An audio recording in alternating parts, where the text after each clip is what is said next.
Good evening and welcome. Here's one of the things I want to know at the end of this series which one of the versions is your favorite. So, this is today's version of the song. And play it. Play it again, Sam.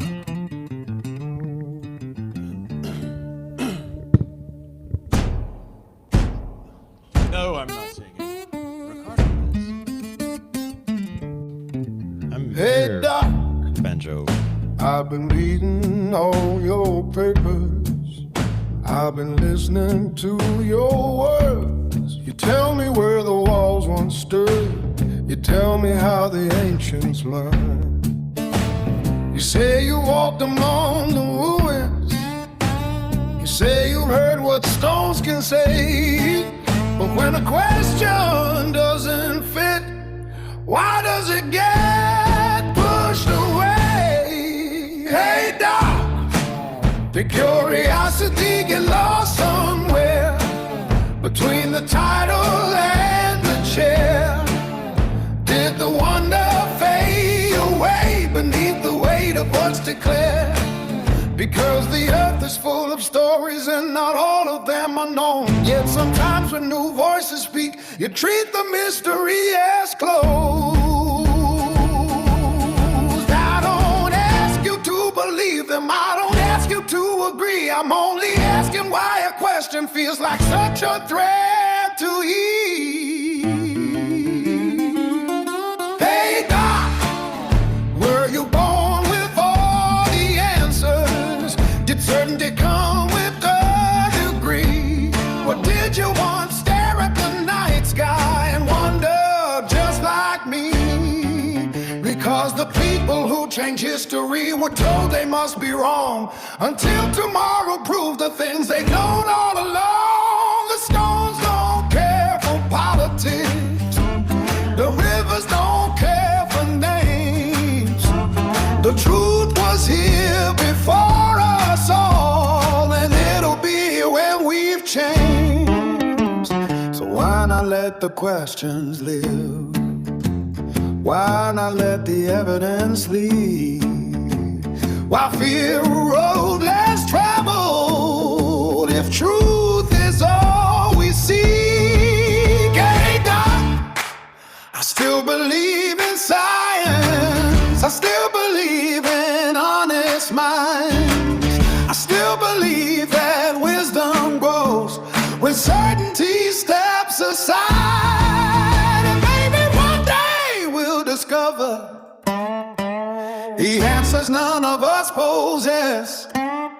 But we'll never find tomorrow if we silence every guess. So here's my hand, not raised in anger. Here's my voice, not raised in blame. Just remember that the greatest minds were once the ones who questioned everything. If truth is truly what we seek, then let the evidence lead the way. And should it challenge what we know, have faith enough to let it sway.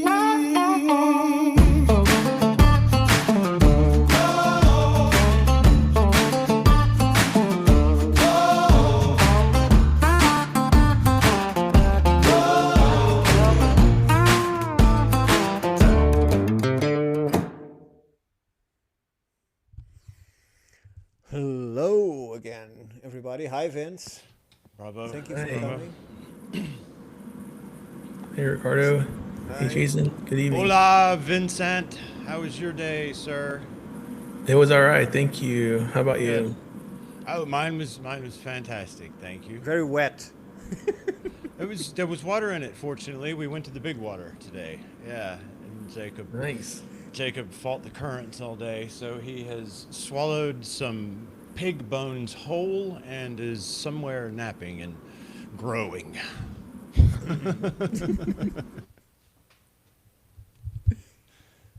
How are you, So, boss? How's Ricardo? How's Author in house?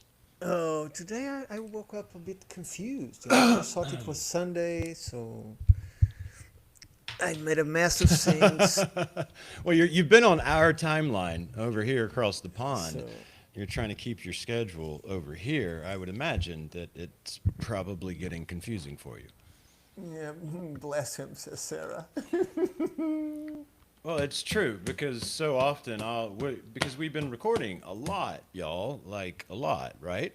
Or whatever you call this, streaming, I guess is what we'll call it, and on other shows and all that jazz. And Ricardo's 5 hours, 6 hours ahead of us, and so I have to stop myself. Six of you. Yeah. Yeah, six of me. So often, I say to him, "All right, man, I'll see you tomorrow." As I'm heading to bed, realizing it's about time for him to get up and going, "Oh, wait a minute, I'll see you tonight." Well, I think now it's time for us to give. Oh, I put it and took it. Just reminding people of the megalithic conference set in stone, Saturday, August 8, 2026. So recommending everybody that can go. It's free, and I'm sure it's going to be awesome because it's the first ever of its kind. And I'm just very sorry that I cannot go and attend. Well, So if you can, go there. you've reminded me. That's a great reminder that I've actually invited Miss Sarah Braley to come join all of us, the three of us, whatever, on the round table. And so she Oh, can. you did? Good. Yeah, I did. Like this Saturday. And that translates into an So acceptance or refusal. Oh no, she's excited about it. I just kind of Oh, hadn't okay. I hadn't come to you about it yet. So Okay. but you threw this in front of me, so now's as good a time as any. So Sarah, if you're in the chat, it sounds like we don't have another guest lined up. That's what I told her. I was like, I got to confirm with Ricardo. But she showed up in our chat, and she was just so her perspective, and in many ways, like Vincent's perspective, all of ours naturally. But I was looking at like the people in front of me during that show, and I was seeing her in the chat, and I was like, well, that seems like a no-brainer. She should, because her perspective, aligns so well with the preservationist and even bringing to light, aspects that I see in Vincent so much, and of course you and me, Ricardo. But I see in her, even when she's just hanging out with us, in the chat. So it seemed like a no-brainer. So Tammy, let her know. Okay, so Tammy reports back. She's good. So this Saturday at 7 Central, Vincent, are you good with that? Okay, he says cool. Yes, that's good. Okay, so we're gonna have set in stone megalithic conference, one lady show when it comes to organizing, building, and constructing out the idea for this thing. And of course, Tammy, I know has been quite an assistance to all of us in the community, but to her, they're on the ground. So we're excited to learn from her. This Friday night, let's shout out. I think Friday. Dave, if you're around and I'm fucking up, you correct me in the comments. But Dave from Dave's Multiverse had me come fill in for his assistant a couple of weeks ago. She was out camping, and though I don't have the facilities that she has, I still took my beard and my long hair and I sat in and learned from Sarah Braley, and we did an interview with her, and it will be out this Friday. So learn about it on Friday, and then come see the new data sets from what I hear from Sarah with us on Saturday on the roundtable. Not I think we forgetting just her I think we interview just on set that YouTube. up. Okay, excuse us, audience, but business is nonstop, right? Well, Let's look at the chat. It's it Go ahead. will only be for our circle that will watch it live, because then it will stay on the Right. internet as long And then as the then sun it'll be up there. allows. So Her presentation. And to me, it does, not to take anything away from all of the individuals, Vincent, you, Sarah, whoever we're talking about in this case, Tammy. What you're also seeing is a bit of a build out, and even though we've all brought our own things to the party, which is kind of what the Institute for Natural Philosophy is centered around, right? is that, people are all coming to get on the bus with all of the things they have had and sort of felt like, oh, I'm getting too much pushback out here. I need a place where, oh, look, people like me, that's cool. And they're hanging out and they're pretty cool too. Okay, that's what I'm talking about, that community of that we're sort of building out. And I'm really sort of proud to be, seeing that, right? Seeing Vincent with his own YouTube channel and seeing Sarah, who after, she has built all of this, I hadn't even really checked her out. I saw y'all her application, and I scanned it like you do an application, and I looked at the email and it said determined 2424. All right. My message back to Ricardo was just, you see your email, man? You see that email address, dude? That's true. That's All true. right. So, let's that's all of us determined, right? Determined to carry forward, with our work, because we know there's value in it. Yeah. So there's our last plug, guys, before we get going. Congratulations to Vincent on his new YouTube channel. He's decided to enter the content making foray, and Lord knows this gentleman has the material, and it's original, and it's all from him, his own research, or his own, instigating and picking fights with large mainstream archaeological associations, because he doesn't believe that putting a caterpillar engine with a big crane on it on top of Cahokia mounds was necessarily preservationist in intent. Vincent has a myriad of skills and talents. We're happy to have him. I'm happy from the moment I learned about him, but I'm most happy now to hear that he's just putting it out there too on YouTube. You want to tell us about it for half a sec, Vince, before we get going here? Yeah, thank you. I just put the link in the chat with the YouTube channel.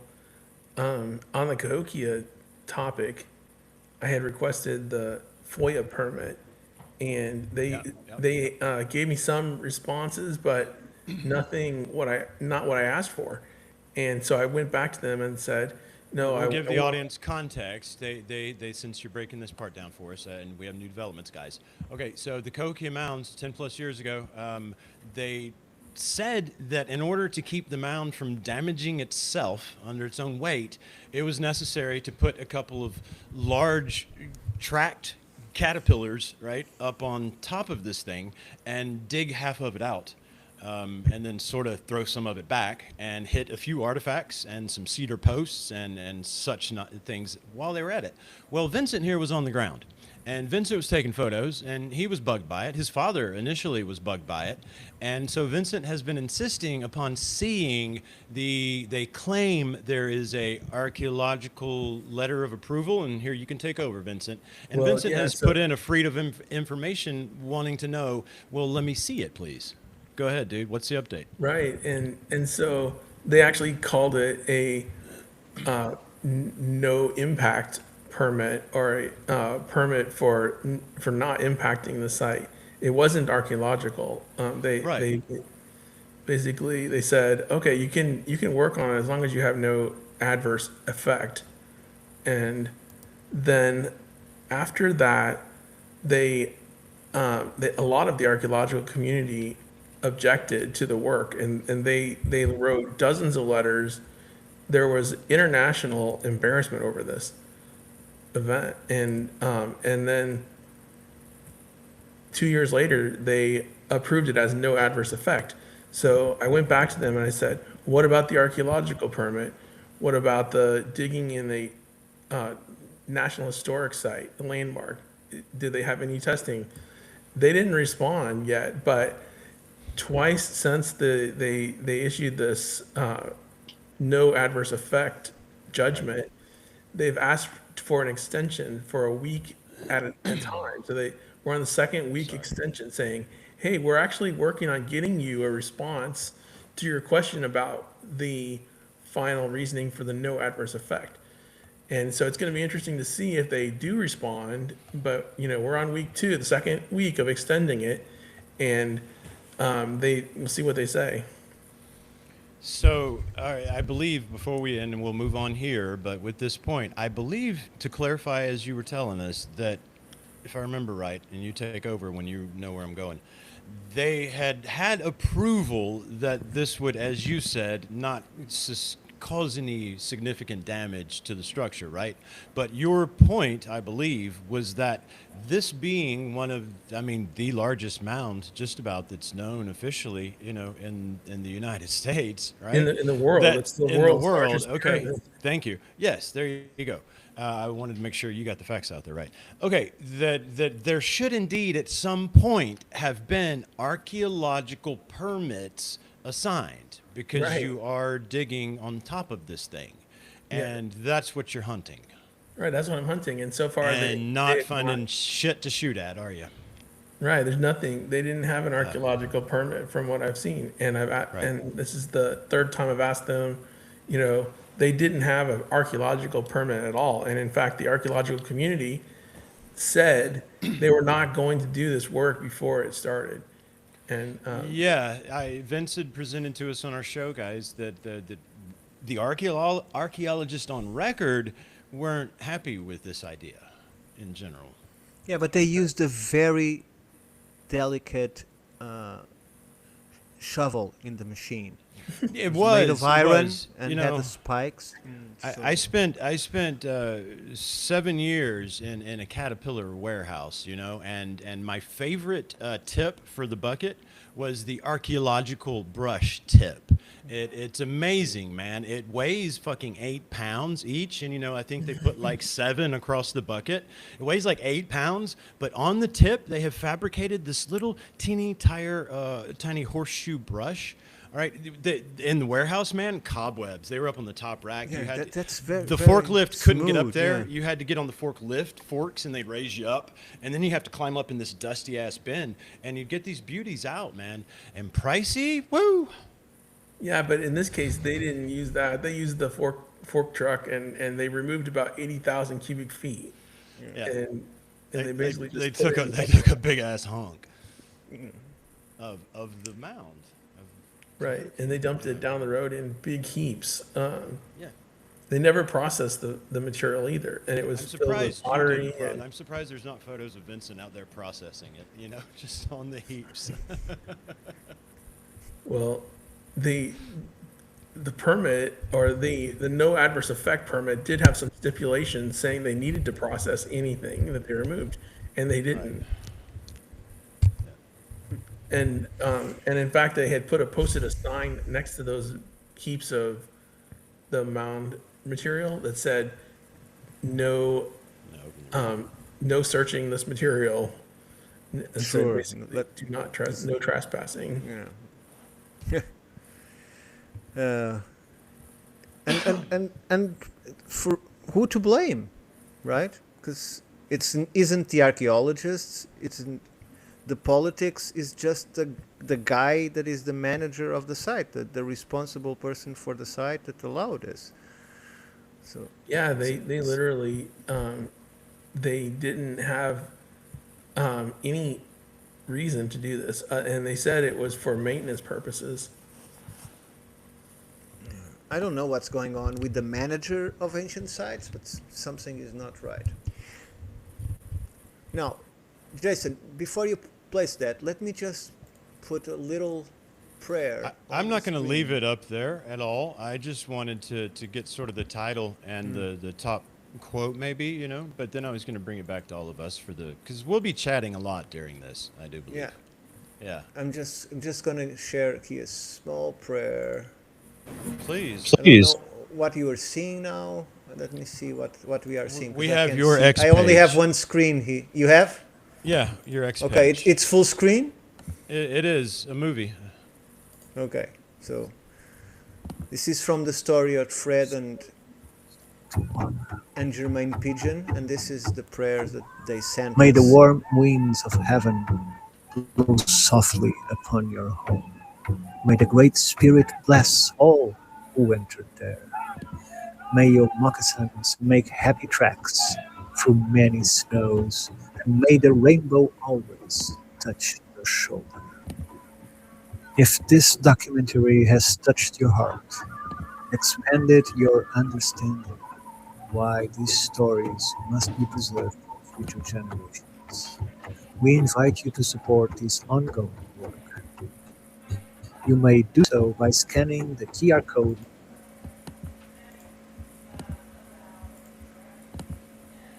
Their prayer worked. I have a rainbow touching my shoulder already.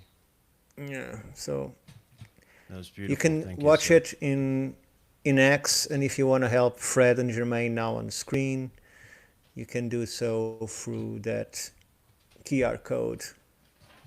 It's 30 years of work, so they deserve our consideration. True heroes there. So I Fred and just wanted to Jermaine plug in Pigeon. Pigeon, Yeah. who have spent 30 plus years and have successfully saved this site that is not only important to their heritage but important to world heritage. Several tribes, not just one. Yeah, and they're still plugging away with it. And Ricardo's film was showcasing that.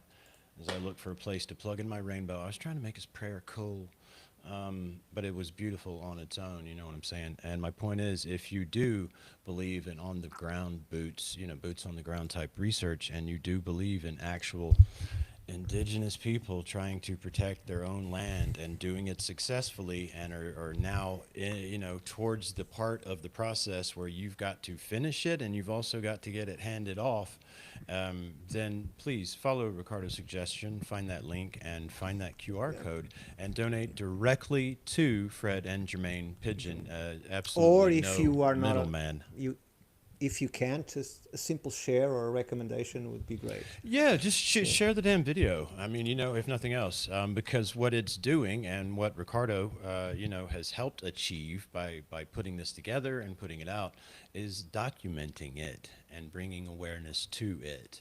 And that is in and of itself a great act that we appreciate here. So it just spreading the word is cool as hell, and we appreciate it. Tammy, I don't understand your question. What's the channel? What do you mean by what's the channel? Let us know. Vincent, he dropped it in the chat already, but I think she was No, I think asking. Oh, my I bad. don't know if she's asking of the documentary of Vince, but she'll let us know. I can't believe that the girls Riverside doesn't do the wiggle, because we're in the same studio, right? Yeah. Here, it's totally unfair. At first, I was thinking, well, maybe it's just because we're on my Riverside, but no, we're in the studio and it's still doing it. Sarah has special relations with these people. I've figured it out. You ready to start reading on consciousness? Yeah, are you all ready to dive into consciousness? Let's see. Vincent, you had sent me on, where is it, Facebook, links about consciousness. Was that right? Yes, that's right. Okay, so any of those, I haven't had time to check them out. I barely had time to skim what we're reading, just to be confronted with the fact that English as a second language is going to rear its head once. If you want to have any of those ready, and if at any time you feel they're pertinent to where the conversation goes on consciousness, then feel free to suggest and maybe play a piece or bring up, what those were. I see a couple were YouTube links and things like that. So since you Okay. sent the material and I don't have Facebook on my PC, you might be able to just have them ready. And, when you hear us talking about something, that can be a way to contribute there. Okay, I've got one. I've got one I could share. This is called. This is by Duprat's Kushandika and the claim of fire raised by prayer. And so I'll press play here. Okay. So the claim circulates online that an 18th century French observer in Louisiana linked the Natchez sacred fire to the South Asian fire rite called Kushandika, and further that a Sanskrit syllable, the fire seed ram, can raise a flame by prayer alone without any material spark. This is a source critical inquiry. It tests the claim against primary evidence. The strongest conclusion the evidence allows is a negative one. However, in his History of Louisiana in 1758, Antoine Simon Lepage Duprat described the temple of the Natchez. Two guardians at the time maintained a perpetual fire, rotating their watch by the quarter of the moon. The fuel had to be pure, white walnut stripped of its bark. And if they let the fire die, the lapse cost them their lives. The second passage records Duprat's presence as the Natchez ancestral tradition. And when the people moved to a new land, the great sun ordered the temple built and an eternal fire carried there to preserve it. Note the logic carefully. The fire is transported, already sacred. It is not conjured at the moment of the rite. The later English edition adds the famous line that an ancestral sovereign brought down the fire from the sun onto the prepared walnut wood. But this is the mythic royal authority and ritual purity. It is not a mantra, and it is not the word kushandika. The closest thing to fire raised by wood comes from the Yazoo diviner summoned before the great sun. He had all old fire removed, arranged fresh dry wood end to end, and made many gestures and contortions. Then the wood caught fire all at once, and he spoke the words in great rapidity, which no observer could make out. He bid the great sun to look at the flame, and where a floating village and bearded, long-haired stranger appeared, and then the very next passage dissolved the mystery. The page du Prat tells the great sun that he too can bring the fire down from the sun. He takes the burning glass and he carried from France, and he concentrates the sun's rays on the dry tinder. In a commanding tone, he says, "Come, Katouche," and as if calling the fire down from the sun, the tinder smoked and then caught into fire, in flame. The great sun takes it for a miracle and tries to buy the glass. The speech was only the frame. An optical lens was the cause. Duprat's is a major source, but an uneven one. He lived in Louisiana from 1718 to 1734, dwelt near the Natchez, and lived and learned their language. Yet he was published decades later, and the rupture and trauma of the Natchez War this was after that Natchez War. The widely available 1774 edition is abridged and arranged, not as trusted as accurate, but Gordon Sire calls him an ethnographer and a historian, and also a teller of tall tales. So the method is layered and relied on 1758 French language and linguistics separate from what he saw, and they both had theories of origin. Nothing that Duprat said he called Kushandika, but the term is a South Asian term, not indigenous to Louisiana. Sanskrit, Kushandika, means consecration or the establishment of the sacred fire. The 1905 Nepal manuscript calls it Homa for all the ceremonies. In the Mahabharata Tantra, it is the groundwork of all auspicious ceremonies, and it survives today. In the South Asia, the Kushandika is what they call it, and this has been happening since it was around 1500 BC. The rite was establishing the fire from the altar itself. The Kunda and the Svadhisthila, the syllable called Ram, was the same tantric tradition named the Vincent, yeah. are there any visuals with what you're sharing? Because it seems to me that what you're reading is not available to us as the audience. And so I'm just wondering if you think you're sharing something else. Okay. Well, let me go to another video here that has more visuals. But Well, that that's was- okay. was That's tough. okay. Listen, Vincent, I love the enthusiasm. People are here we're going to get on with reading Ricardo's book. What I was wondering is when does this apply to consciousness? Yeah. How can you tell me what we're looking for in here and how it applies to Well, the consciousness? consciousness Because is I'm retarded. sorry, the consciousness part of this is that they use their consciousness to bring fire. They basically caught a piece of wood by saying "come." They were using this mantra or prayer to Okay. bring fire. Okay. Okay. So they were exhibiting Sentiments. possibly powers of consciousness that we currently don't ascribe to as being possible. Is that where we're going with that piece? Well, I mean, it was what they documented at the time, and So so it's a sort of self-actuation, is that it? yeah, that's right. Cool. Excellent. So it's sort of a documented case of some Jedi mind tricks. Thank you very much for sharing, Vincent. And we'll get back to some more as we find relevant pieces in this conversation. But Ricardo has sent me a very long piece of book to read. So we're gonna One chapter.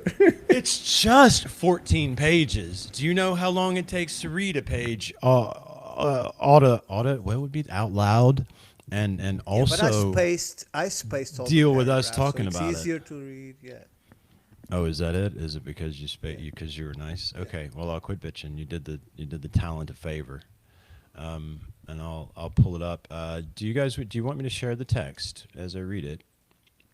How do you feel, Ricardo? Well, You want me to if just you read it? could read it from screen, you could be with I us. don't need to share it. If, Yeah. if it's not the case, you don't need. Yeah, I can't stay with you because I need to be able to scroll, and I can't. You know what I'm saying? That's what I was So, saying. If by sharing it you could stay with us, it was worth it. But yeah, if no. you can't read it on the share screen, No, not in keep up with the reading. You know what I mean? There's not even really a way for me to, sort of. Will that move? Sorry, guys. Technical. Yeah, that window moves, but there's possibly a way. I'm trying to see if there's a way I can read and still see you guys. There we go. There we go. Okay, maybe. I can at least keep up with the chat. Okay, I can make that happen. And I'm going to see if I can see Ricardo's face because he is the author. And okay, we'll see what this does. And let's go from there. All right, everybody. So this evening we are continuing reading Stardust by Ricardo Say your last name properly, because I always say Calvario, but you don't want the It's stress pretty- there. it's You pretty want s- it's pretty Calvario. no. The first one was closer. It's Calvario. Yeah, Calvario. Okay, okay. Yeah, Maybe it's when you say it whenever you say it when you're giving everybody your link. I hear the stress otherwise. And No, thought I'd ask because you. my link is Calvary 1. It's not my name. It wasn't available. Oh, I see. It's So because you throw the one out there. yeah. Got it. And it's Introduction. Rio instead of Calvario. It's just Calvary 1. So, Vincent, you got a shout out in the chat from Scribed, also Thoth the Atlantean on X. Great post. Go check him out if you're into all things mythology or written history that we call mythology.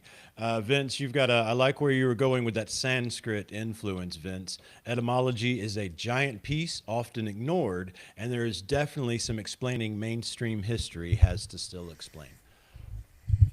Thank you. Thanks. Thank you. I appreciate Yeah. that. Yeah, thank you, man, very much.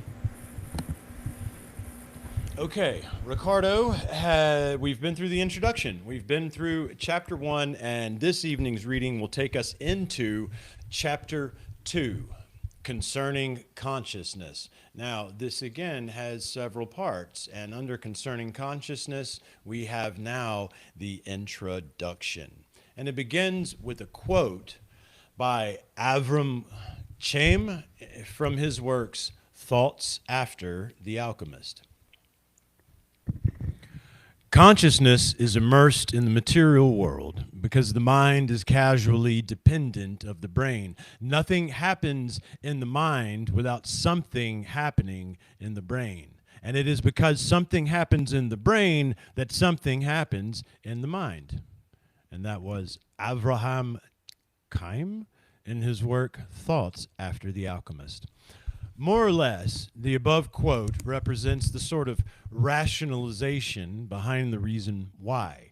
We have so many materialists that then grow to add the title of dogmatic skeptic to their curriculum.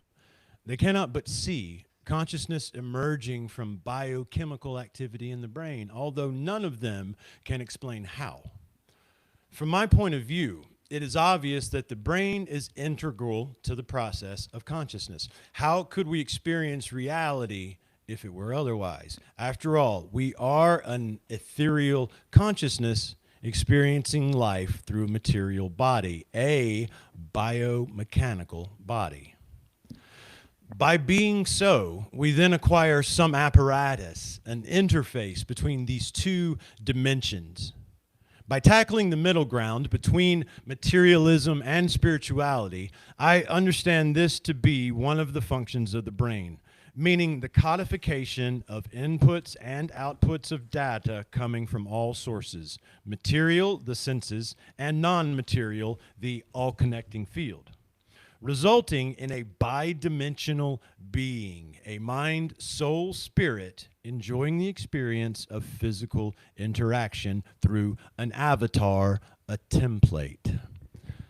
By definition, the mechanical, materialistic concept of consciousness is described as being the state of being aware, conscious, alert, and responsive to the environment. It is the sum of all experiences, meaning all the data that is received by all senses, that an individual or group is aware of at any given time. Therefore, defined by states of awareness and reaction towards stimuli. As it is interpreted by many, consciousness is measured within a range of levels. From full consciousness, including variants like behavioral wakefulness, space-time orientation, and prompt reaction to inputs from the environment, to the complete opposite, labeled as deep coma. Concerning the latter, I must say I disagree with the general institutionalized perception, stating that by the lack of measurable reactions, we must assume that there is no consciousness at work. We're talking about people in coma here. I do believe... Deep coma. I do believe the fact we see none of the observable required reactions means not that the comatose individual is not conscious, if not in our reality, perhaps in some other. After all, it is not uncommon for these individuals to tell of their experiences while under that state. As for those that recall nothing of their time while under such conditions, I propose that we look at these cases. I think we will find that the brain-mind connection is far too damaged or lost, be it temporarily or permanently. However, this also raises questions, one of which is, where do memories allocate themselves? In the brain, in the nervous system, or out of the body? In the morphogenetic field, perhaps. So instead of different levels of consciousness, I see them as different domains of consciousness. Although it might seem so to me, they are not at all experienced within the same reality/dimension. With each individual or group detecting only the aspects they are capable of sensing in a given time or place. However, the human species, as we see it today, have only a very limited awareness of the surrounding reality. Our five senses are very focused on what we, as a species, need to see, hear, feel, taste, and smell in order to survive. This being a strong argument, it is often used as a confirmation for both evolutionists and creationists alike. While the first state that it was the product of natural selection, of mere genetic trial and error, mere chance. The latter claim it was God that made it so, with intent, by design. Although they both agree that the resulting stimuli sensitive amplitude functions in order to give humans the best experience of reality possible, this according to their needs, therefore increasing the odds for them to survive and thrive in their environment. Next section, morphology. Before we enter the actual realm of analysis into our consciousness, I will first make a very short presentation of the current scientifically recognized senses that either combine or individually are the building blocks of our physical awareness. 1. Sight. Our eyes do a very poor job on capturing the vast expanse of frequencies that we know to exist within the electromagnetic spectrum. By norm, our sight is limited to a very narrow band we call the visible spectrum, what is commonly referred to as visible light. We can't see either the infrared or the ultraviolet range. We also are not equipped to see the force lines of magnetism apart from when they enter our observable band during auroras. I say that right. Auroras borealis. Like auroras. Okay, well, there's not an apostrophe and it's That's capitalized. the only time so when you see the magnetic fields. It's during auroras. If you never thought about them like that, it's when we can see magnetic I fields. thought you at were work. naming the function. I didn't guess the auroras. We got to edit, okay? We got to find time. Sorry. Comparatively, there are animals whose ability puts ours to shame. According to the experts, the acuity of the bald eagle is a staggering 7 to 8 times higher than humans. Bald eagles can easily track fish movements from considerable heights, despite their prey having masking coloring, and the fact that they are also underwater. So it is not surprising that their eyes fill most of their skulls. But they have other equally impressive sight abilities. They can switch from seeing with one eye, monocular vision, to seeing with both eyes, binocular vision. They also have 2 focal points called foci. They are organized in such a way that the one foci is directed forward and another is directed at a separate angle. This allows the birds to look in 2 separate directions simultaneously. Finally, eagles can see standard colors like we do, but they also can see within the ultraviolet light spectrum. 2, hearing. Sound, as we understand it, can be measured by the number of vibrations within 1 second. Therefore, 1 hertz stands for 1 vibration per second. Humans can, at the best of their abilities, hear between 16 to 20 hertz. However, this changes with age to a more conservative range of 12 to 17 hertz.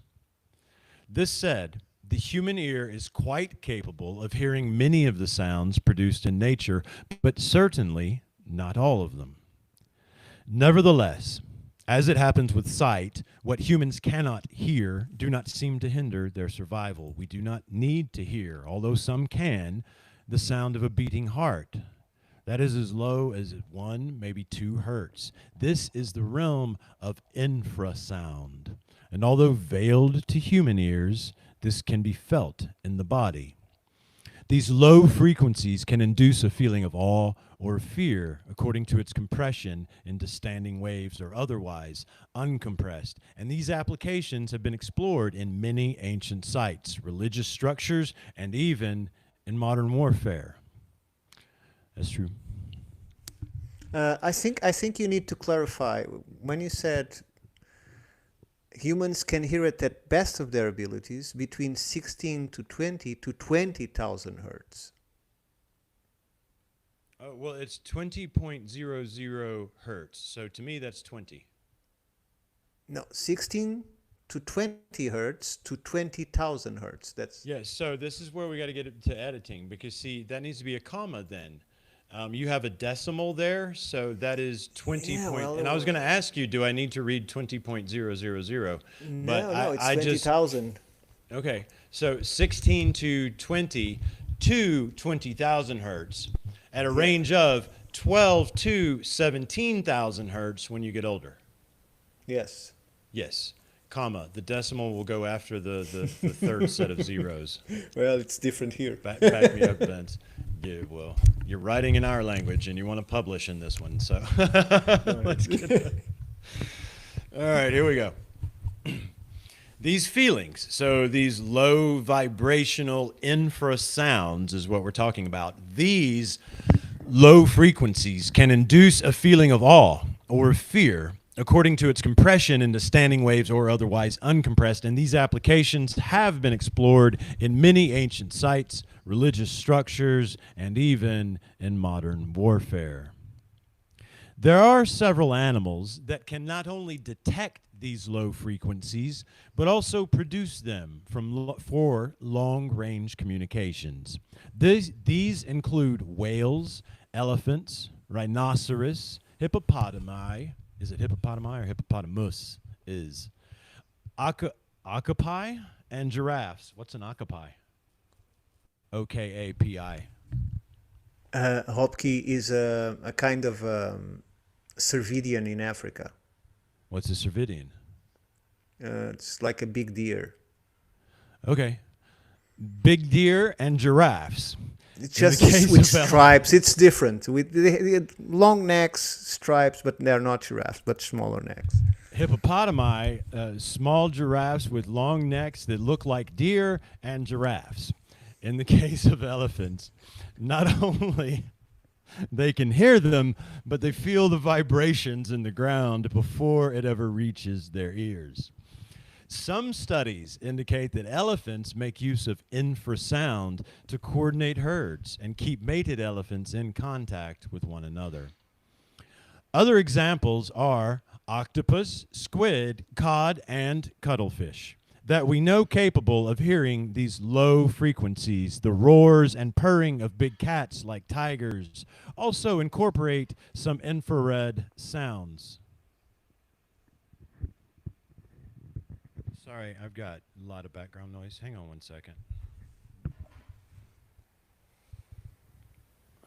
Let me, sorry, I've got too many windows. I apologize, guys watching, but you can just hear it. Recording. Okay, there we go. I can't get back to the mute button. So I don't have a light. I need one of the lights, just because I don't have any walls either. So that's part of the dilemma. These low frequencies can. Okay, let's go. We were at.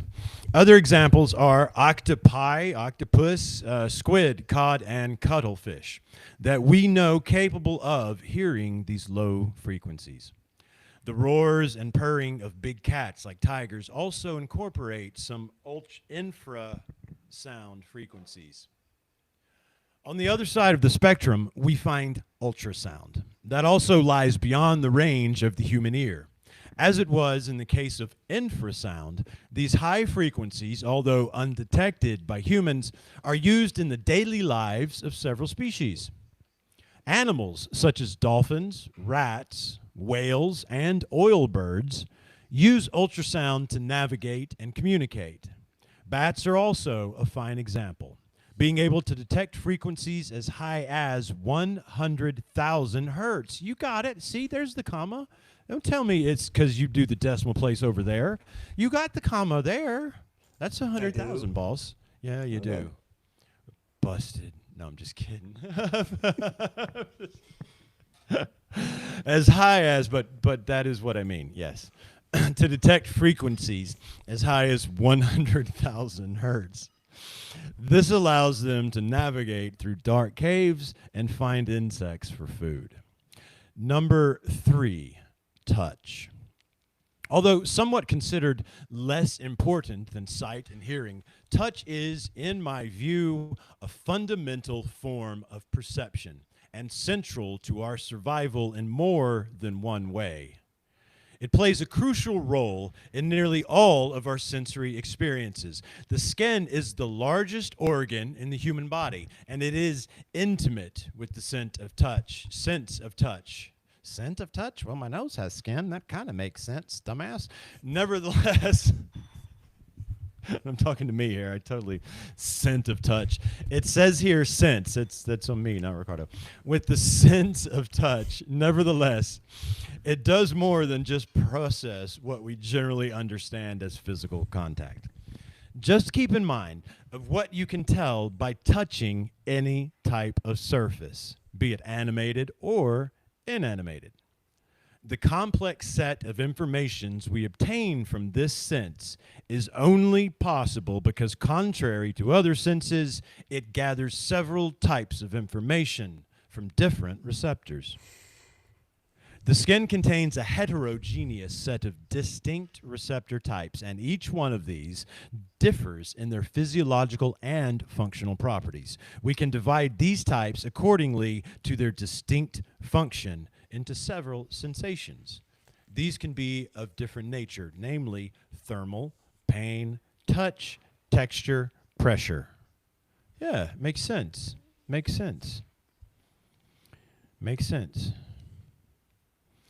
Can you look at something and imagine what it would be like to touch it with your tongue?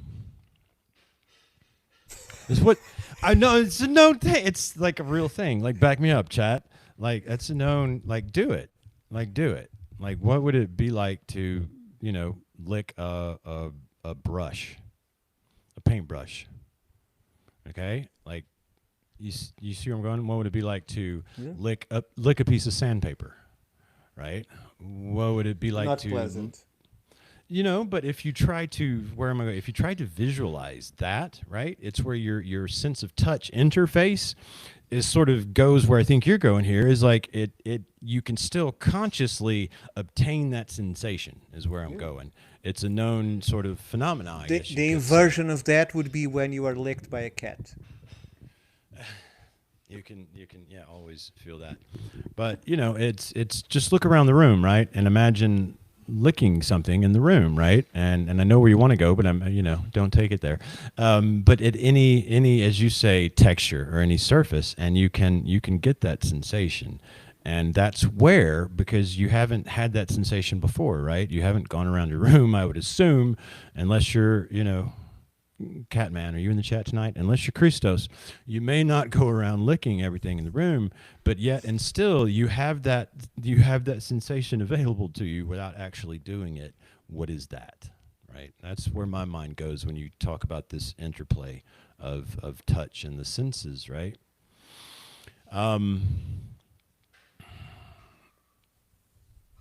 Smell. Number 4. Smell. The way this sense works is by detecting odors. It does so by the use of millions of chemical receptors called the olfactory epithelium.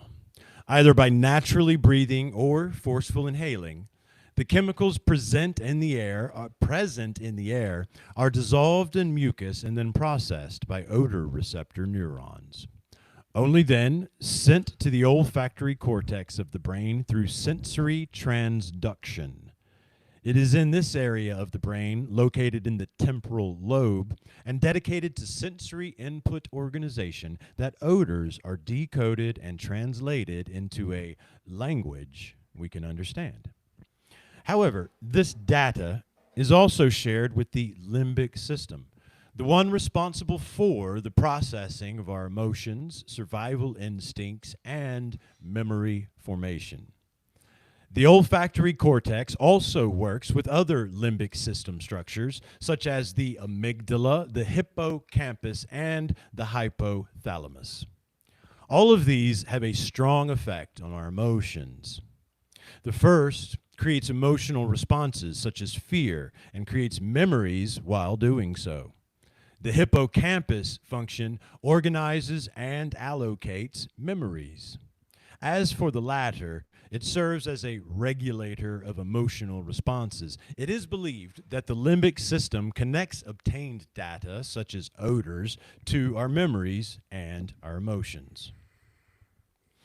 The sense of smell differs from all other senses because so that's why sense memory is the most powerful, right? Like, you can, okay. It's wired differently than the other senses. Right, right. And you can both smell something and sort of instantly be transported back to when you were 5 and first smelled it, or sort of vice versa. You can just recall the smell and be transported back there. It's a But mysterious at the little. same time, as you going to read, Yeah. it's not very. You shouldn't put trust on it because Well, it can right. trick you. Right. Yeah, I think mostly where it probably gets useful is not putting trust on it, but for me it was always it's certainly was a way to recall pleasant like memories and environments, especially when in a stressed or stressful environment or situation, right? If you could light a particular candle that reminds you of the way the laundry smelled when you were a kid or whatever it is, right?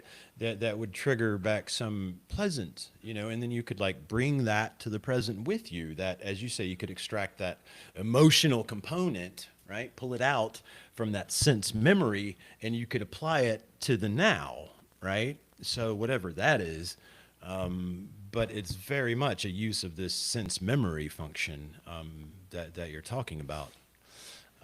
Yeah. And once you're conscious of all of it, it's extremely useful in many ways. The sense of smell differs from all other senses because the olfactory system nerves connect directly to brain structures of the limbic system. Are you still there? You're still there. Okay. I started hearing just fuzzy stuff, and when I can't see you guys, I wish you would minimize when I'm in your studio. It doesn't, do the whole. There, that's better. That's better. Look at me finding a better alignment. I knew it was possible. Okay, now I can see you're still there and read. Beautiful. So the sense of smell. Consequently, this is one sense we cannot always trust. Particularly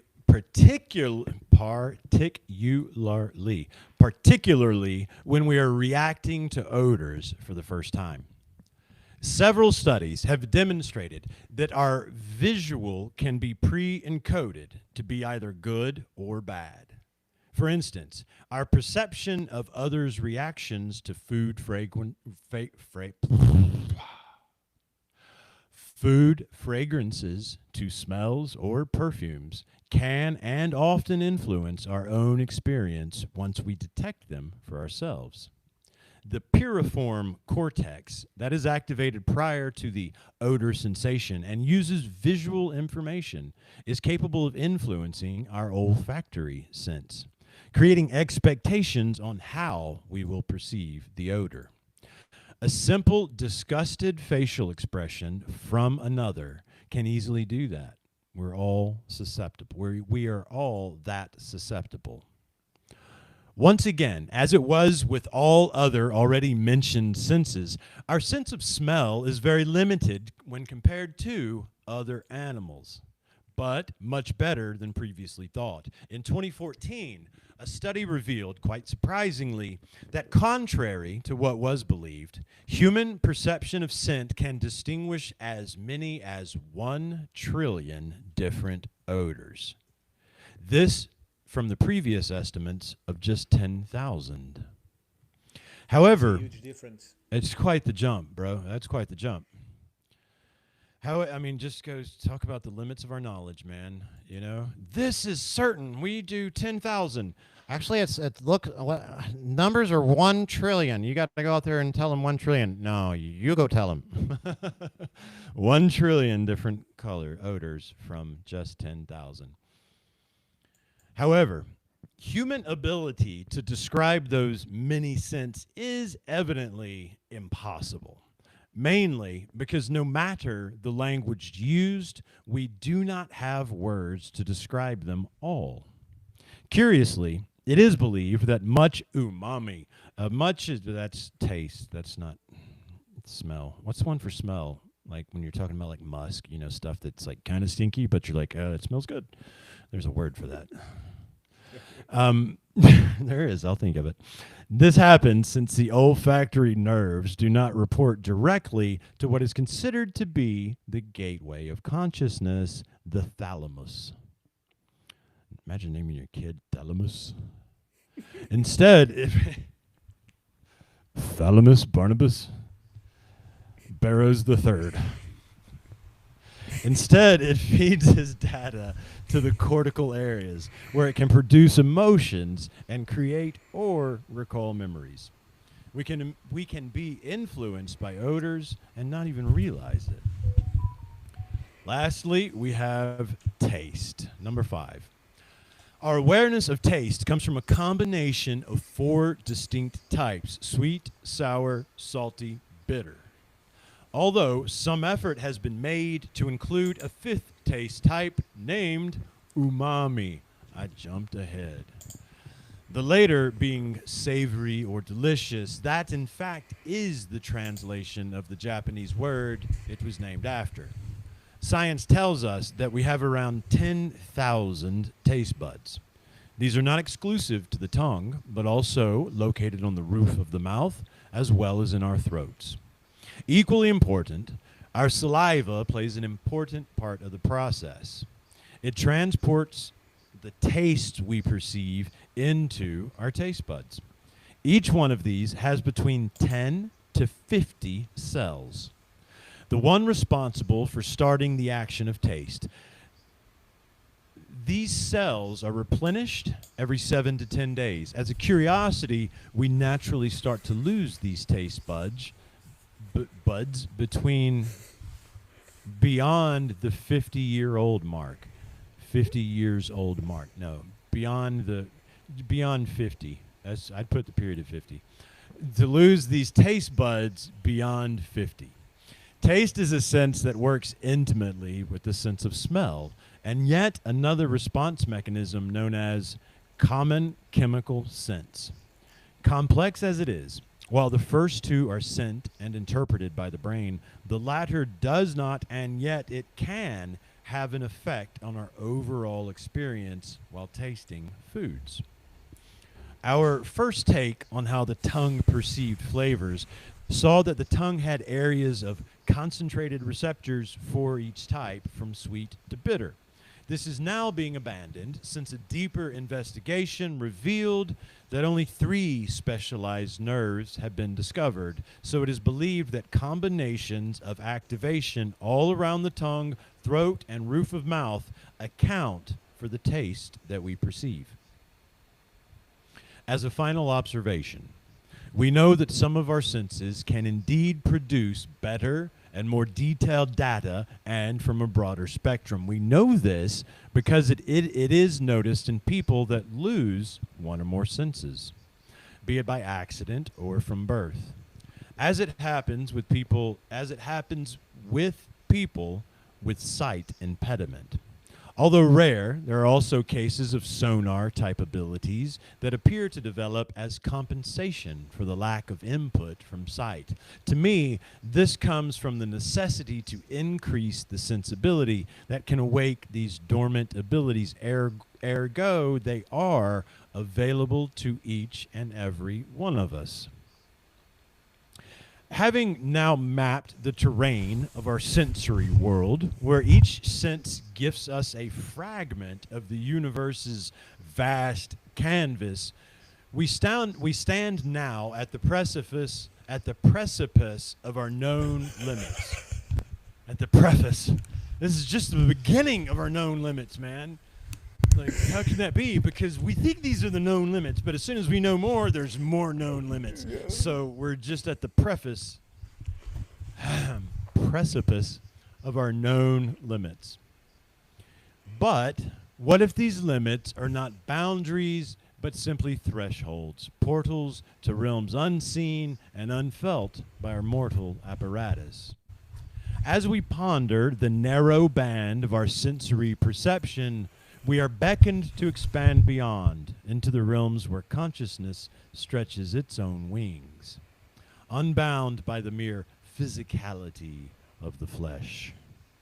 This journey into expanding consciousness is not merely an escape from the material, but an embrace of the infinite, where science and spirit converge to push the envelope of human experience. Here, we explore the tools, the visions, and the very essence of what it means to transcend the confines of our biological senses and thus reality itself as we know it. Section 3, Expanding Consciousness. Although I do not refute nor deny the great achievements performed by the materialistic side of science, I accept them as what we know about the what or how the biomechanical body we use works and receives, transmits data. So works, receives, and transmits, works and receives, transmits data to the actual entity being we really are, be it mind, soul, or spirit, while somewhat attached to the physical body, I call template. As we have seen in part 1 of this chapter, our template has a set of instruments, sensors if you like, with the particular capacity for perceiving, sensing, and mapping our environment. As we found out previously, it appears to be calibrated for a specific type of understanding of reality and ability to interact with it. However, curiosity, experimentation, inventiveness allowed us to broaden the limits to impressive results. For instance, the universe of the very small was completely veiled from our perception until a Dutch gentleman, von Leeuwenhoek, invented the first microscope.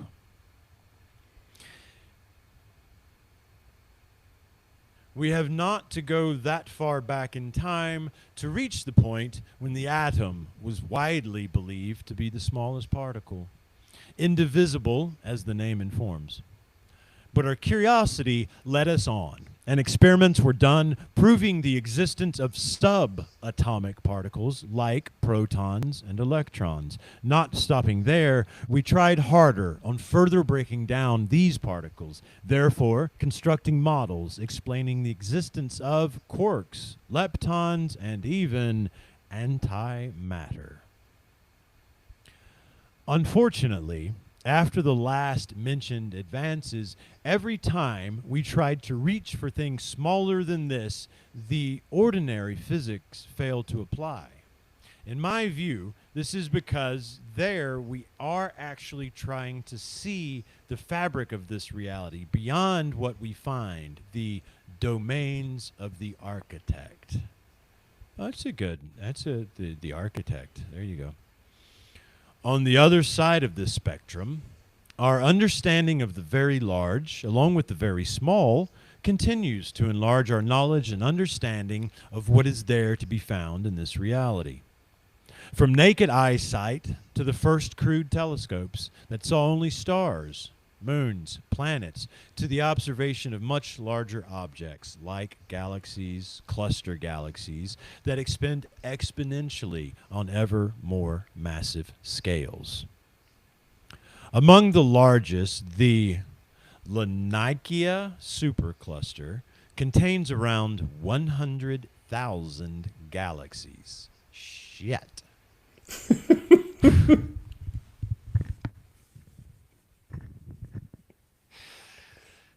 No, there's no life anywhere. It's just here. Shit. Man, there's so much life out there. There's probably another here where they just practice here before we come here to do here. You know what I'm saying? It's like that big. Many years. Yeah, there's many heres. Contain around 100,000 galaxies, performing an estimate total mass about 100 million billion times that of the sun. It stretches for more than 520 million light years across. Then, going even higher in size, the next giant leap is found in the huge LQG, quotes, huge, large quasar group. This contains 73 quasars and an estimated mass of 6.1 quintillion, that's a 1 followed by 18 zeros, suns. 6.1 quintillion suns. Wow. The colossal cosmic collection is thought to be 4 billion light years across at its biggest span. So, if you were paying attention, we moved from 100 million billion times that of a sun to an incredible 6.1 quintillion, and these are just a couple of the larger superclusters in It's this not the thing. size of the universe. That's just No, that's just a couple. That's where I'm going. That's like just one of these little. See these little tiny lights. See, not the ones you can see, but the little tiny ones that are kind of dim and sparkle once in a while. Yeah, that's like that in the whole picture. Yeah, it's. But space creatures do not end there. Is that the word you meant? Creatures? yeah, all of this animistic perspective. Okay. I gotcha. Okay. Space creatures do not end there. First discovered in 2013 while mapping the Hercules and Corona Borealis constellations for the locations of gamma ray bursts that are unidentifiable as fleeting but powerful explosions occurring when a massive star enters its cyclic supernovae state or dies altogether in a magnificent but destructive last breath. The Hercules Corona Borealis Great Wall is now often considered to be the largest known entity in the cosmos. This object extends for a staggering 10 billion light years across, and it is estimated to contain billions of galaxies. So, all things considered, it is accepted that our current percentage of physical awareness is estimated to be around 25% of what this reality is made of. However, I think it's important to explain that this estimate is only valid when considering our planet and its immediate surroundings. If the vastness of an apparently infinite universe is considered, it probably lowers that percentage to around 1. Now that we've explored what we can sense naturally, that is pretty good, dude, and what science can do to enhance some of those, it's just, okay, that's it. That's what we got. Just from here to there, okay? That's pretty good.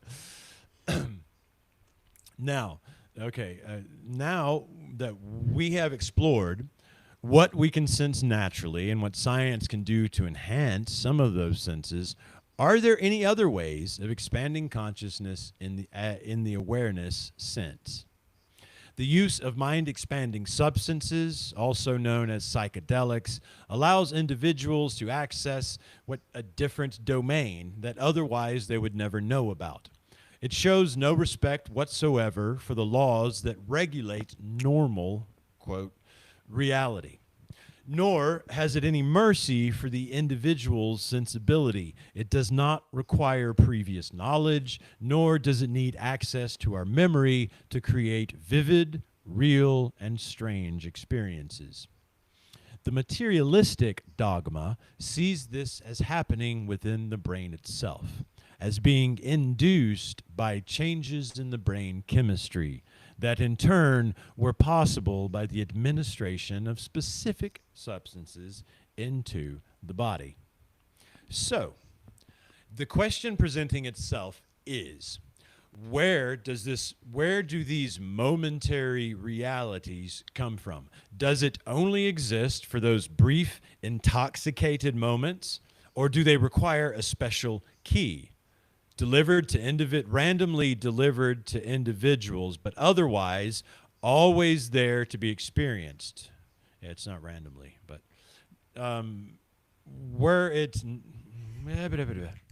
That's from the materialistic point of view. well, but what I mean is They don't attribute meaning or reason to them. Oh, okay, yeah, okay. Merely entertain. Or Do they require a special key randomly delivered to individuals, but otherwise, are they always there to be experienced? Were it not the fact that these experiences often bring clarity, healing, understanding, knowledge, and more importantly, wisdom to those that adventure themselves in it, we would have long dismissed them as the skeptic dogma materialists would have us believe, as merely being entertaining chemical changes in the brain. The shaman, as the primordial central figure for understanding self, shows us that the use of mind expanding substances can indeed help in better understanding and bringing counsel and endurance towards this physical reality. That alone should be sufficient to encourage us as a species to once again re-establish that connection. After generations of academic rejection, some efforts are now being made to show its promise, with amazing results in areas that had no previous answers from the scientific community. The non-physical consciousness realm deserves, in the very least, the same investment, interest, and attention as the physical one. At least. At least, yeah. I mean, ideally, you're hand in hand with both, right? Ideally, you are able to function highly and properly through your biochemical, as you describe it, avatar, right? But you're also able to activate then all the other senses available to us when we are not limited by this physical avatar and confuse it for the final reality, right? For sure. Yeah, I think in here the debate would be, is everybody fit to have a psychotropic experience? What is the age that people should be subjected to have? Yeah, I wasn't even psychotropic talking about experience, psychotropic right? experiences, bro. I was just talking about, consciousness. Consciousness can be shifted in many, many ways, right? And it doesn't require substances. They can and are helpful, right? But so are many other things, right? And there are many other ways, whatever floats your boat, to contact these sure. realities, right? Like Vincent Chance, showed us the other night. meditation, yeah. Chance, well, no, I mean there's other things, dude. There's even other things, right? For instance, Vincent the other day, okay? Vincent was presenting the stuff on, I forget which one he was on, but he brought up the number that he had found. It was like 789 weeks or whatever. And he goes and he looks up, well, what are those people who study numbers? What is the information they would give me just about this number, right? People who read numbers as a language, right? So he does that, and he finds something very fitting, right, and very, very appropriate for exactly what he's studying. So he then infers that as what? As encouragement, right? That's how he takes it. He takes that then, and he's encouraged by. He's going, I'm sitting here talking about natives and ancestors and bringing rebirth to it. And look, this number, y'all, it says rebirth. And, and he was just all excited and filled with a little joy, okay? Well, he accessed a higher form of consciousness right then, right? And it became evident on him, right? This antediluvian evidence I have found that to me has made real and whole the fact that there was a former epoch of civilization, right? Okay? Now that Ricardo, when I first would go just stand on it, man, and you're standing there and you're going, oh, somebody put this giant pile of rocks here, and look, they had something that would put holes in it. What's it pointing at? Holy shit, that's a rock with an X carved in it. Just stand here, Jason, and just breathe for a second. This consciousness that suddenly shows up when you're standing on verification of all the myths, right? All the legends, all the stories about something that was greater than we can quite fucking fathom today, and it was destroyed by a cataclysm. And in that previous time, they had access, this is what the myths tell us, to levels of consciousness, and they leaned into the whole shamanic approach of, lean into the spiritual side versus the material side. Okay, well, when you sit there and go, is real. I'm sitting on it. What you then find within yourself is that a higher level of consciousness is then obtained and sustained. And it delivers you immediately out of this thing we call the matrix, which when I say that, right, I'm not talking about like the fabric of the universe. I'm talking about the false reality that has been set upon us, right, by those in charge of whatever area we're talking about. When you obtain that level of consciousness and you go, okay, so there were people here that knew how to do this whole thing better, and gods, or wherever you are, gods or God singular, doesn't matter, the myths all, from all over the world say displeased with how they then began engaging with the material realm, and so they brought destruction, right? Okay, well then when I sit in that reality, Ricardo, I am in a higher plane of consciousness. I just am, and I can walk around in it. You know what I mean? And it didn't require anything. It's available to me, right?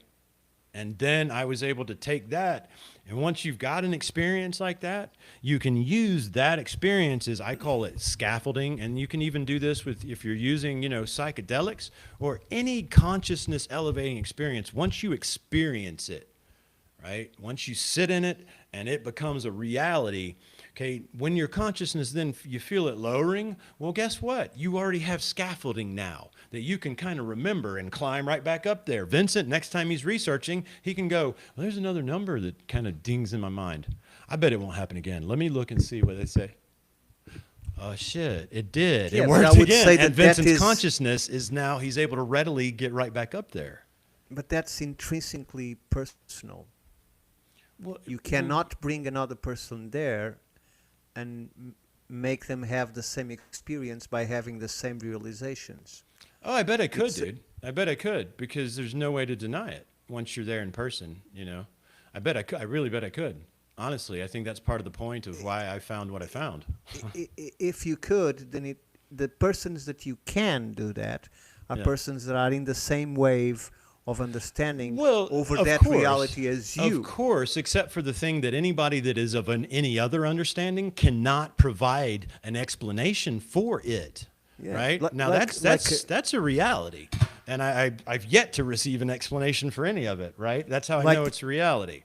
Like the people that are sitting on the benches watching the World Cup, they are in a higher state of consciousness, in a hive mind state, just separated by those against and those in favor, right? I wouldn't call that I'm not higher. diminishing. I would call that I'm not lower. diminishing. I'm not diminishing your experience. I'm just saying. No, we're not talking about that my it's experience. intrinsically personal It and is. related to your beliefs. But and for your the sake of our sensibility. argument, that doesn't matter because, as you said, if deprivation of one sense gives one person a better experience of the other sense, then that is available to us all, right? So if I achieved a higher consciousness experience by having material evidence underneath my feet, right, then that means it is available to all of us. Now, if you choose to not do what I did, which is fine, and abandon anything anybody else has ever told you about what's in front of your eyeballs, right? If you're willing to take that small step, then yes, you too have access to the same thing I experienced, right? It doesn't make me special, right? And it doesn't agree mean with- that evidence requires my experience of it. It doesn't. Right? It requires itself. And requires when the same type of sensibility, not the experience. The same type of openness, not the knowledge. it's true, but perhaps, Ricardo, even those that are not open, when they finally exhaust themselves trying to explain it, will also then be awakened and available to that higher level of consciousness. You see? That's a path for each one to take, and some might take it fast, some might take it very Some slow, people can some accept might never get reality there. and some can't. Absolutely. Some people go insane and some don't. I mean, but we can't at all say that's the whole. We can't let the whole hold itself back. And we can try to see that by having physical evidence of these things, we will eventually get everybody there because physical evidence can't be denied. And that's, part of what we do at the Institute. And so when I speak that way, I speak that way as a, man with evidence, but also with a man with an experience, and that's a conscious experience I had. And if I had it, dude, everybody can have it. Well, I can't remember the quote, Sorry. but there is. I knew we'd start talking for a while about consciousness. I know of a poet that used to say that men have different concepts of politics and war, but they all stand in silence before beauty. So I'm not completely in agreement with him, but I understand the concept because everybody has a concept of beauty. But if it is something that is dazzling, it affects most of the population, right? And it unites them in that concept. Although each one is seeing something different that appeals to them, like each one of us know what an apple tastes like. You can't explain what an apple tastes like to another person. No. It is unique to you, right? So you can say, oh, snake tastes like chicken. It's completely different, right? Because you're not saying what chicken tastes like. You're just saying that it tastes like chicken. What was I watching? This was like today when somebody said it. That'd be like reading an Egyptian hieroglyph and expecting to understand what an apple tastes like. Like it doesn't. Yeah, like taste, smell, sight, color. It's all things that are intrinsically personal. Although we have these standards that we put it to everybody, it's the red sign is red for everybody, but everybody sees a different type of red. The language is the issue with really here because we've all got to try to put words to it to share it. It's like the trillions of scents that you can't detect. You can't explain them. There is no way to explain. Do you want to say something, Vince? Yeah, I've got something. I wanted to share. Well, that was really amazing and interesting, but I wanted to share this video. This is about the serpent power, and it's kind of in line with what we were talking about. But I have a narrative. Let me mark my spot. Kind of go through this.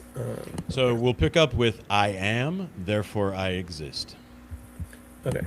So this is The Serpent Power. It's a book from 1919 by Sir John Woodruff. It's about the ascent of Kundalini through the 6 centers of the body, kind of ascending up through the senses. And it really ties into the senses that you were talking about.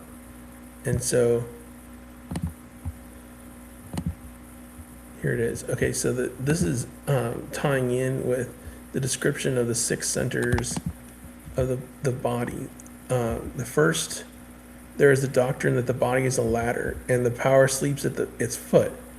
The Sat Kakra Nirupana is a description of the 6 centers. What follows is drawn from a single working file, 576 terms, patiently glossed, set back in order of the text itself, from the one drawn down into the world and back up the spine again. Before the world, there is one reality, Samvit, pure consciousness, the ultimate and irreducible, identical with being. It neither comes nor goes. The substance is named threefold and yet undivided. Sat, being, Chit, or Sit, the spiritual moon, pure consciousness, and Ananda, bliss without an object. The 2 seeds, then there is one consciousness that is polarized. The 2 seeds are Siva and Sakti. Siva is the changeless, the static power holder. Sakti is the kinetic power. Vince, can you slow that video down a little bit? Yeah. Let's see if I can go back. Okay, so. Yeah, anywhere in there, and just run it a little slower if you can. Okay.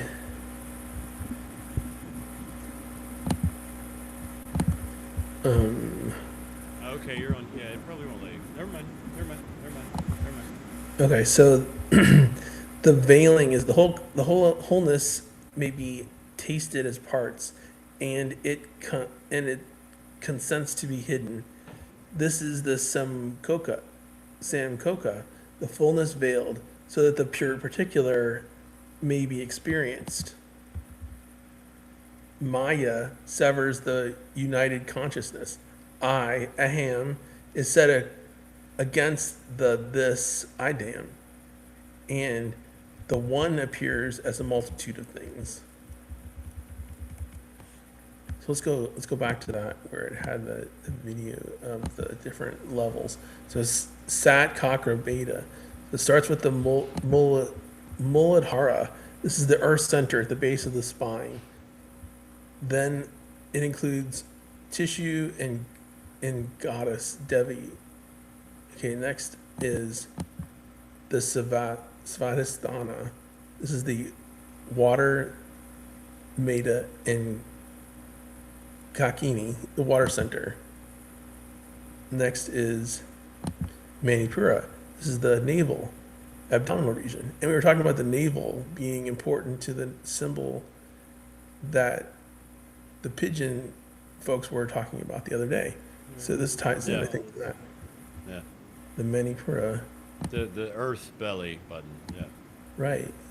And then Anahata, the heart, where the word is heard. Blood, Rakana, air is the element.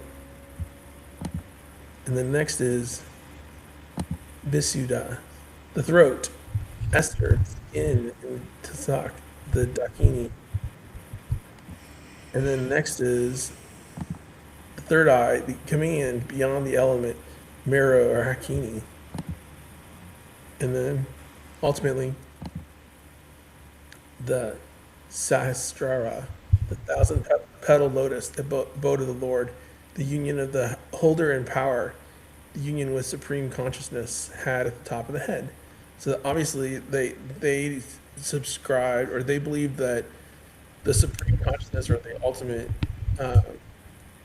being, is at the top of the head.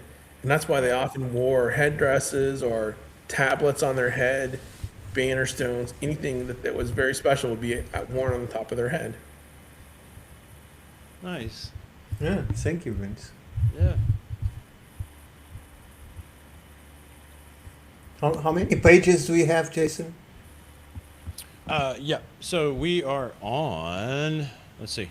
Bring that window back up. I am, therefore I exist is page.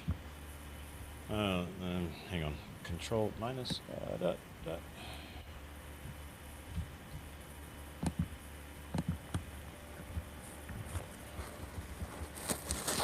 Okay. 1, 2, 3, 4, 5, 6, 7. 7.5. 30 minutes. Let's see what you can do. Okay, got it. I'll speed read.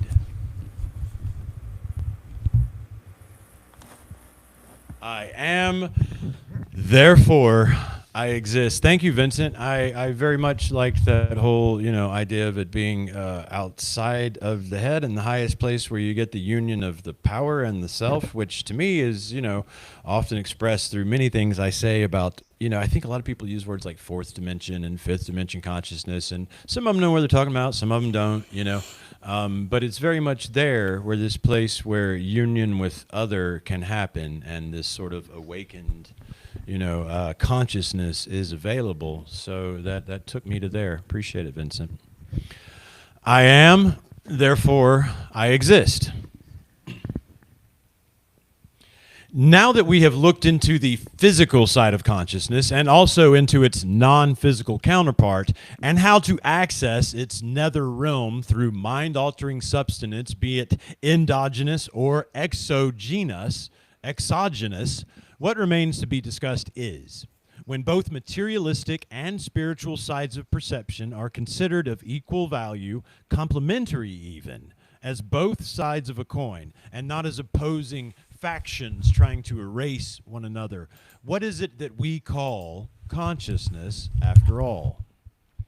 As I tried to explain in the previous parts of this chapter, in my personal view, biology can and should be praised by its understanding of our biomechanics. There are several scientific disciplines that dedicate themselves entirely to understanding the incredible mechanics machines that are our body. Through their discoveries and advances, we know a great deal about how they work, how to repair them. We are so proud of our advances that efforts are now being done in learning on how to improve some of its native capabilities. Unfortunately, but surprisingly, this area has done massive advances, but only from an industrial military perspective. On a positive side, amputees might yet benefit from it. So, in general, under this perspective, the bodies and their self regulatory functions, this for all forms of life, are no different from man made machines, just far more complex. And in more than one way, still a mystery to us. From this position, we experience reality by the use of our body via what I called to be the mechanical senses, these being smell, sight, touch, hearing, and taste. These then send encoded information into the brain in such form that for all purposes it may very well be described as data. It is then the sum of all this data that creates our reality, the reality that we are conscious of in a physical universe in any given moment in time and space. That is just as far as the mechanistic view can go, seeing the brain as the final destination of that collected data. For me, though, that is far from being the end of the story. I perceive the brain as being also a decoder of sorts.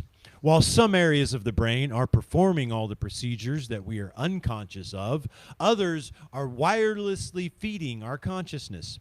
Using the work and interpretations of Rupert Sheldrake as conjectural base, I see our bodies as templates, following forms that are predetermined by a combination of both physical genetics and the morphogenetic field itself, while minds, souls, spirits lie outside of the body in that morphic field. That is them connected to a global field encompassing everything I call the all.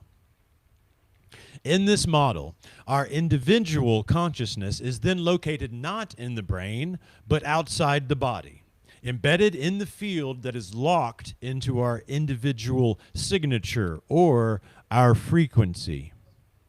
That is then connected to all other individual fields of consciousness, thus predicting the existence of a global consciousness awareness, the central where all information is transmitted from and to.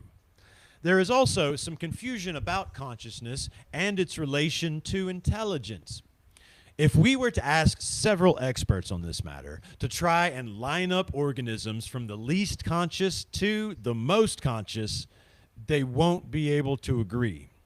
While some would place babies near the bottom because they have not yet learned much, others will put them near the top because of their potential. Some would put chimpanzees or bonobos high up because they are so similar to us, while others will argue that crows, whales, and dolphins are more intelligent and that intelligence is what counts. I, for one, do not see a direct relationship between intelligence and consciousness. I do. So, I do. I'll bring that up later. Why? What? Why? The more conscious you are, the more you're going to be what I call intelligent, which is in the present moment and aware, highly aware of all, you call it data, all things in the present moment with you, all things coming in from all levels of consciousness you're aware of, and you're there breathing and attached to it. How dare you to conceptualize that someone that is I- not intelligent doesn't have his own universe of senses in and out of the physical realm? I'm sure he does, but I'm talking about reality, bro, right? Now, I know you like to get subjective, right? But at the end of the day, Reality I is can as throw you reality a rock. does. I can throw you a rock and you can fucking catch it. And we can both hold it in our hand and call it a rock, okay? That's Yeah. not subjective, right? No. Okay. So, But if you throw a rock to a person that doesn't have the ability to perceive that the rock is being thrown for sure. lack of intelligence, Then of you're an asshole for perception of throwing a your rock at Helen intention, Keller. Who would it throw a rock doesn't. at a blind person? It just means that he is not in the same contextual reality or consciousness that you are, but you are not also in the one that the person is. But if I throw Or, my the, or rock at him, it hits him and it hurts him. I mean, he feels it. yes, and he Yeah. doesn't understand why, because he has a different consciousness of what's being Unless done. he's been hit by rocks before, then he would understand what just happened. Jesus. Maybe he was a blind man and they was stoned for it.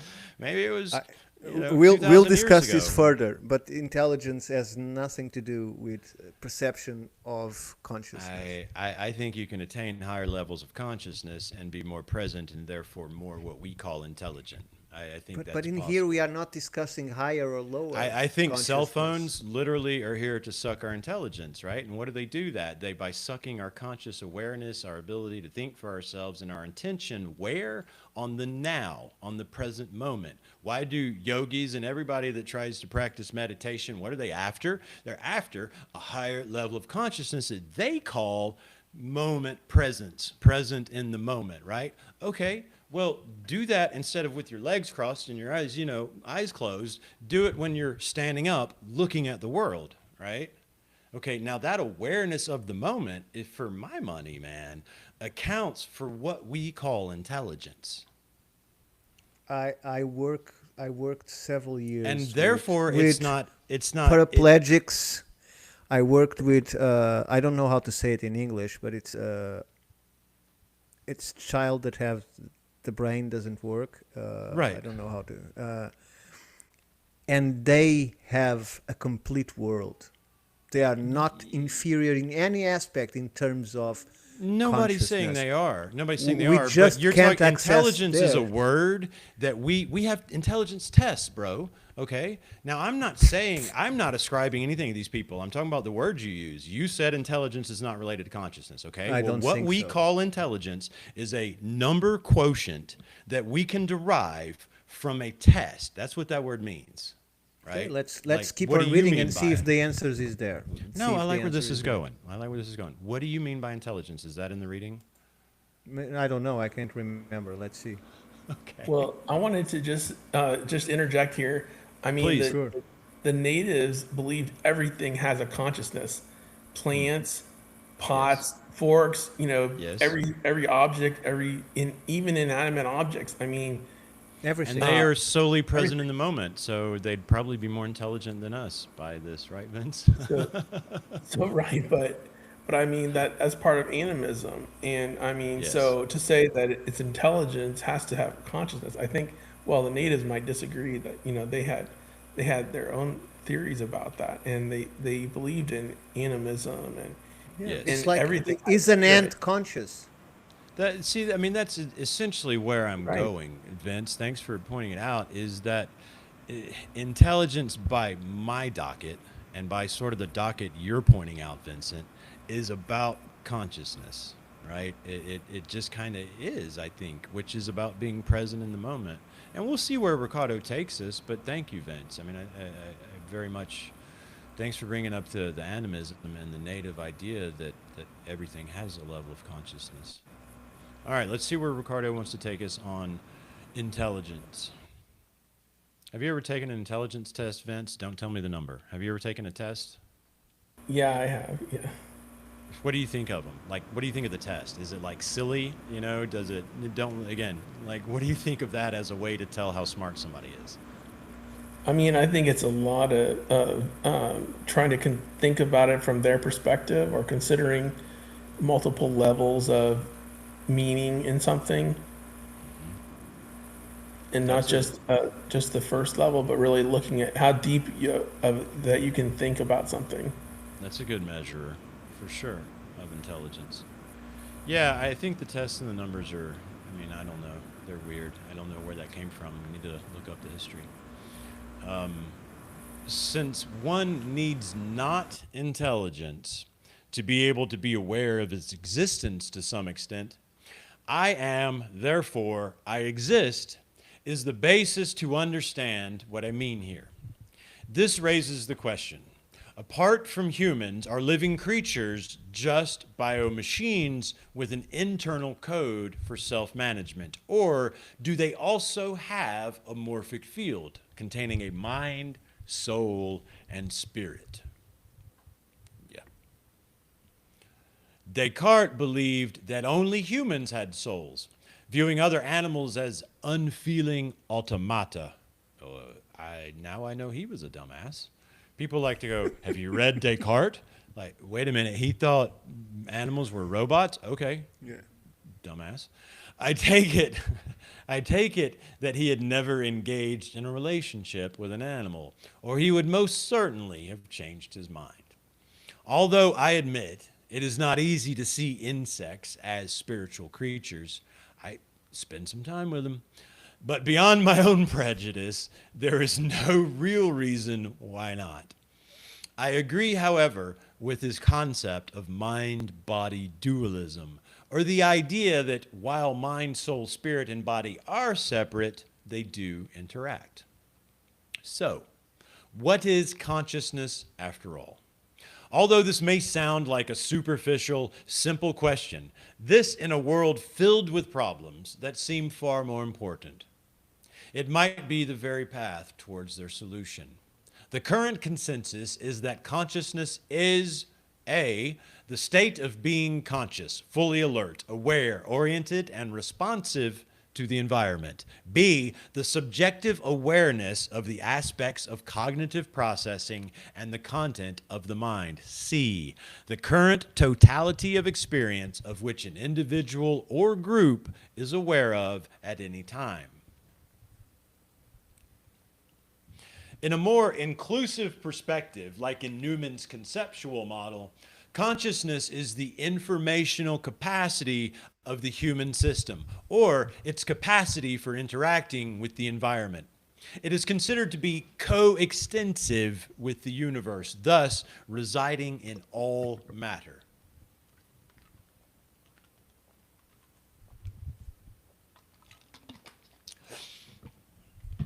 Consciousness is such an intriguing and fascinating subject, mainly because it manages to be both the most obvious and the most difficult thing we can turn our perception to.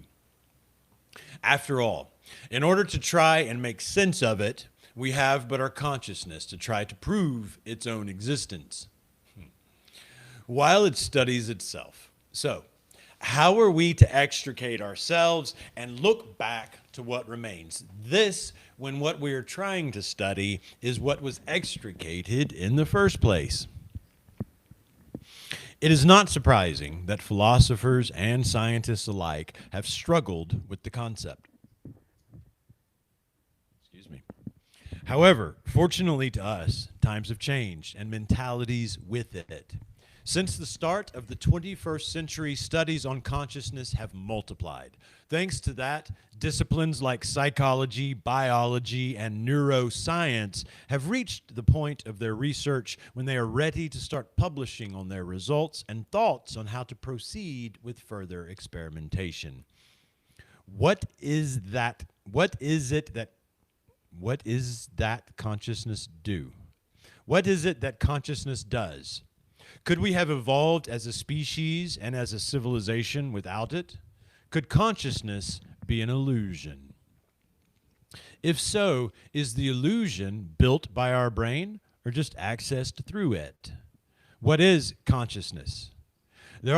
These are some of the questions now being studied and experimented with. While still somewhat limited, science was started its path into accepting the important role that mind-altering substances have to play in order to obtain answers to these questions. Among the many theories we can read about consciousness, there are some extremes. Those that consider the spiritual mantra stating that we are all one consciousness as if designed to influence the perceptions and attitudes of the individuals. As they put it, how is it different from the transhumanistic hive mind singularity? There is also one that sees us as a species far from being near our final phase of development, but rather in a comparatively early phase. Finally, those that deny it altogether, that we are nothing but animals with a limited existence, and that all that happens, it does so in the construct of the mind itself, be it spiritual or physical. I would be glad to accept all of the above, were it has it not for their absolutistic approach, leaving no space for anything else. To me, this is mainly expressed by those living in fear of what they cannot understand. They consider it as an inconvenience on an otherwise perfect world. So what better way to get rid of it than to deny it altogether? I see these as a result of a higher scheme and far more complex. While the transhumanistic hive mind singularity is pushed forward, they do it in such a way that we are all considered to be the same, living under equal rules, be it moral or social codes. Well, when their starting point is obviously this false, one cannot place great trust in their results. Clearly, even twins see the world differently while enjoying the exact same conditions.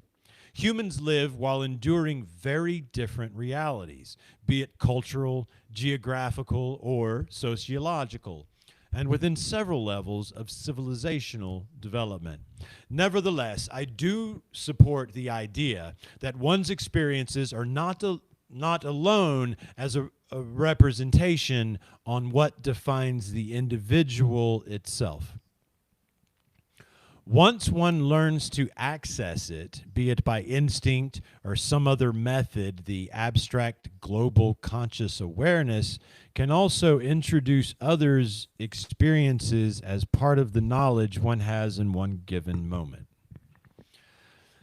Thus, acting like a library of all experiences that become part of the all and accessible by all. I therefore see living creatures as templates, biomachines that by resonating with this reality in terms of energy signatures and vibrating frequencies, make it possible to our individual consciousness to experience it. Through the power of our true self-will, we have the power to create our own reality, acted by desire, faith, or choice. Perhaps our inability to fully understand this comes from our tendency to fall under the trap of anthropomorphism, anti-disestablishmentarianism. Anthropomorphism, by misrepresenting what we seek, we distance ourselves from our objectives that otherwise could be very well within reach. Therefore, if we manage to keep an open mind, less bounded by physical reality, and more in tune with our spiritual nature, we might come closer and closer to our answers. Just as long as we are ready to dismiss our preconceptions with each new breakthrough. However, what appears to me to be certain is that if the saying, as above, so below, has any meaning, it tells us that not only do we learn by our processing of reality, but the all learns as well. So we see, under this philosophy, so simple and yet not so at all, everything is connected. A network of billions of individuals that, either aware of it or not, perform their contribution to the global conscious awareness and in turn to the all. The dogmatic skeptic materialism would like us to see, as they do, that this duality, biomachine versus mind, soul, spirit, is but a simple inversion that we easily confuse with the proposal of the one consciousness itself. This because, to the likeness of what we find either in the macrocosmos, as in the other end of the spectrum of matter, the microcosmos, the relationship between the many representing diversity versus the before.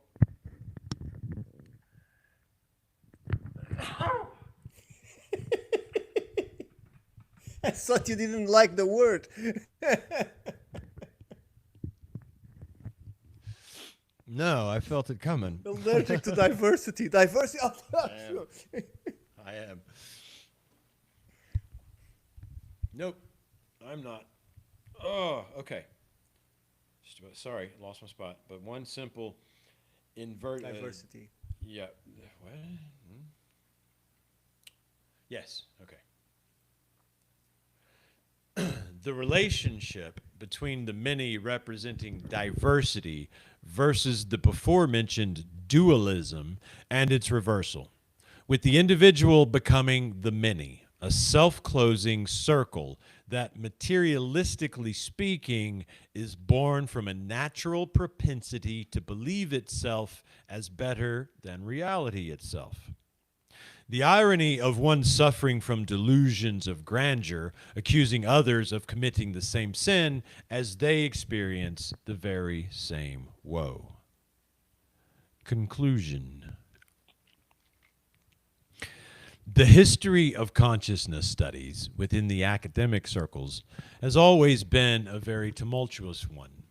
However, once psychology was established as a discipline, this, by finally being separated from philosophy that was also fused with biology, the study of the conscious experience became one of the very first topics studied by early psychologists, receiving a great deal of attention. Back then, the so-called structuralist used a process known as introspection to analyze and report conscious sensations, thoughts, and experiences. This consisted on trained observers that would carefully inspect their own thoughts and ideas. Evidently, this process was very prone to subjectivity. Nevertheless, the results it produced helped to inspire further research on the scientific study of consciousness. However, as good the analysis systems may be, each and every one of us has a very specific awareness, mainly because our perception can and actually does affect our reality, therefore making it nearly impossible to find some common ground on how to comprehend consciousness. For instance, the American psychologist William James is known for his comparison of consciousness to a stream, unbroken and continuous despite constant shifts and changes. Psychoanalyst Sigmund Freud, on the other hand, focused on understanding the importance of the unconscious and its power over the conscious mind. Yeah, while he raped family members. Jesus. This represents perhaps the greatest challenge to overcome if one unifying theory of consciousness is to be produced. The study of consciousness lacks a universally accepted operational definition. Descartes tried to establish that the very act of thinking demonstrates the reality of one's own existence and therefore of his consciousness. Nowadays, consciousness is generally defined as awareness of oneself and the surrounding environment. However, a consensus is still nowhere near the horizon. Falling into the trap of layers upon layers, there are still debates about the different aspects of this awareness. Despite the many advances made, research on consciousness is still focused on the materialistic side of truth. Thus, their tries at understanding it place their trust in the neuroscience behind our conscious experiences. Scientists keep looking for the radio host inside the radio, so to speak.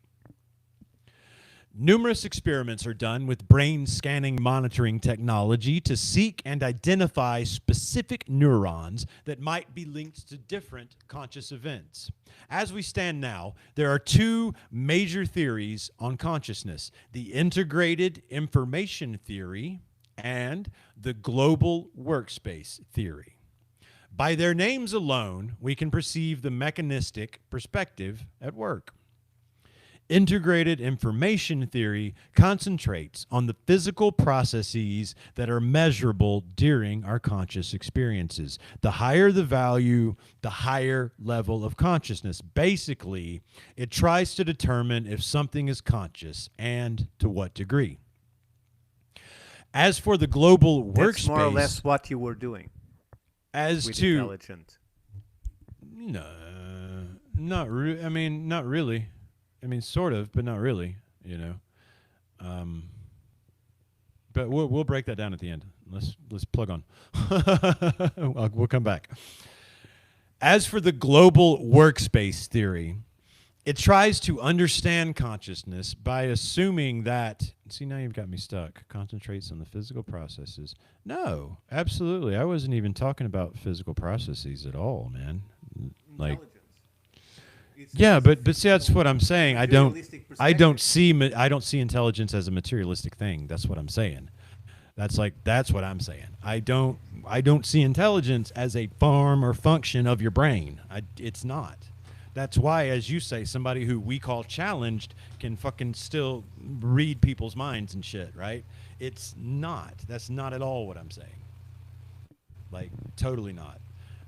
We're getting there, though. It's getting there. But that's certainly not what I'm saying. I'm kind of saying the opposite, actually, is that intelligence is tied to consciousness. You know, that it's got nothing to do with the physicality of this little globular mess, you know, that we try to call something other than a receiver. It's a receiver. As for the global workspace theory, it tries to understand consciousness by assuming that we have a memory database where data taken by the conscious self is stored. That data is then accessed to create the experience of conscious awareness. We as a species must expand our perception of reality. We must learn to embrace both physical and spiritual awarenesses. Yeah, I mean, I talk to you all the time, Ricardo, about past life memories and sensations and stuff, right? So obviously I am on the side of conscious being non-local pretty much in its entirety, right? Because if I'm telling you I'm on the side of something you experienced in the past in another mechanism, right, can then be granted access to you, right, to your consciousness, then obviously I'm on the side of non-local consciousness. We must understand our place in this planet. And if we find that we cannot, by the lack of data regarding our own creation, we must then create one that includes and explores our bi-dimensional nature. Agreed. Humans must understand their current limits. Proud of their achievements, yes, but without the arrogance that makes us dismiss what we cannot see, rejecting what we cannot prove. I like to exemplify this with the word chaos, used by scientists to secretly express their disdain for what they know not how to explain. As I understand it, we advanced as we may be, we still have a limit to the level of order that we can identify as such. Beyond it, the so-called chaos is not without order. There is still order. However, because of our inability to identify it, we gave it a name and set it aside and left it as such unexplored, untouched. That's pretty good. This way, we create the illusion that allows us to stand strong and wise. I knew there would be a good part in that. I've said that in that 3 chapter. times now. I've said that 3 times now. And I'm doing what the reader does. You know, I hope you're getting that, is that, you know, we're walking through, like, my feelings on what I'm reading, right? I mean, I know you are, but I can't see you, so I can't see your face. But I have your words. This is why it's still order. However, but yeah, okay. This way, we create the illusion that allows us to stand strong and wise. After all, under such view, we are not at fault by our lack of competences. That is off point. It is the system in question that has no identifiable order. Thus, it is in chaos. The same happens to consciousness. While science and most of us desperately try to keep it inside the head, oblivious that the very thoughts producing these theories are born out of it, my perception, be it right or wrong, asks, begs, in fact, for the let go of the ego, grounding us to a physical reality. One ruled by the brain, obsessed with normality, very much like Mr. and Mrs. Dursley, uncles of Harry Potter. So did I say that right? Dursley? Dursley. We should bypass the brain altogether and focus on, for the lack of a better word, intuition. I agree. See? That's 5. Intuition is our greatest ally. That's 6. And by trusting it, you will start noticing here and there, then everywhere, the succession of synchronicities in the daily life of those that live by that rule. Our consciousness is connected. So when the real you is in charge, you are not limited by your own experience, by your own knowledge, nor by your own wisdom. You are limitless. Embrace it. Yeah, that was great. That was better than good. That was great. Okay, so chapter 2.1. Am I still right? Do you want me to keep going? You should have chapter 2.1. See how long it is, and if you can do it in 15 minutes, it's okay. If it's more, 2.5. We can do this. We can do this. You are limitless. Embrace it. Chapter 2.1. Consciousness and the Self in Ancient Beliefs.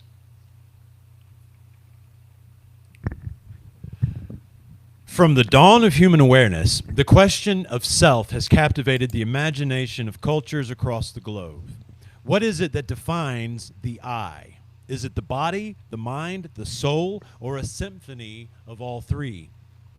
Ancient belief systems grappled with these profound questions, weaving intricate tapestries of ideas that sought to uncover the essence of consciousness and the nature of the self. These early explorations were not merely abstract musings, they formed the foundations of moral codes, social structures, and spiritual practices that continue to influence humanity today. For many ancient cultures, the eternal essence, the soul, was the defining element of the self. An eternal, what are you laughing at? What did I do? this is Sarah just wrote, "You're a wizard, Harry." I got a one back here. Yeah. Let's read. Like, ridiculous. Ridiculoso. Yeah, here, hang on. Ridiculoso. There we go. No effect. I think you fell on the cauldron when you were small. It doesn't.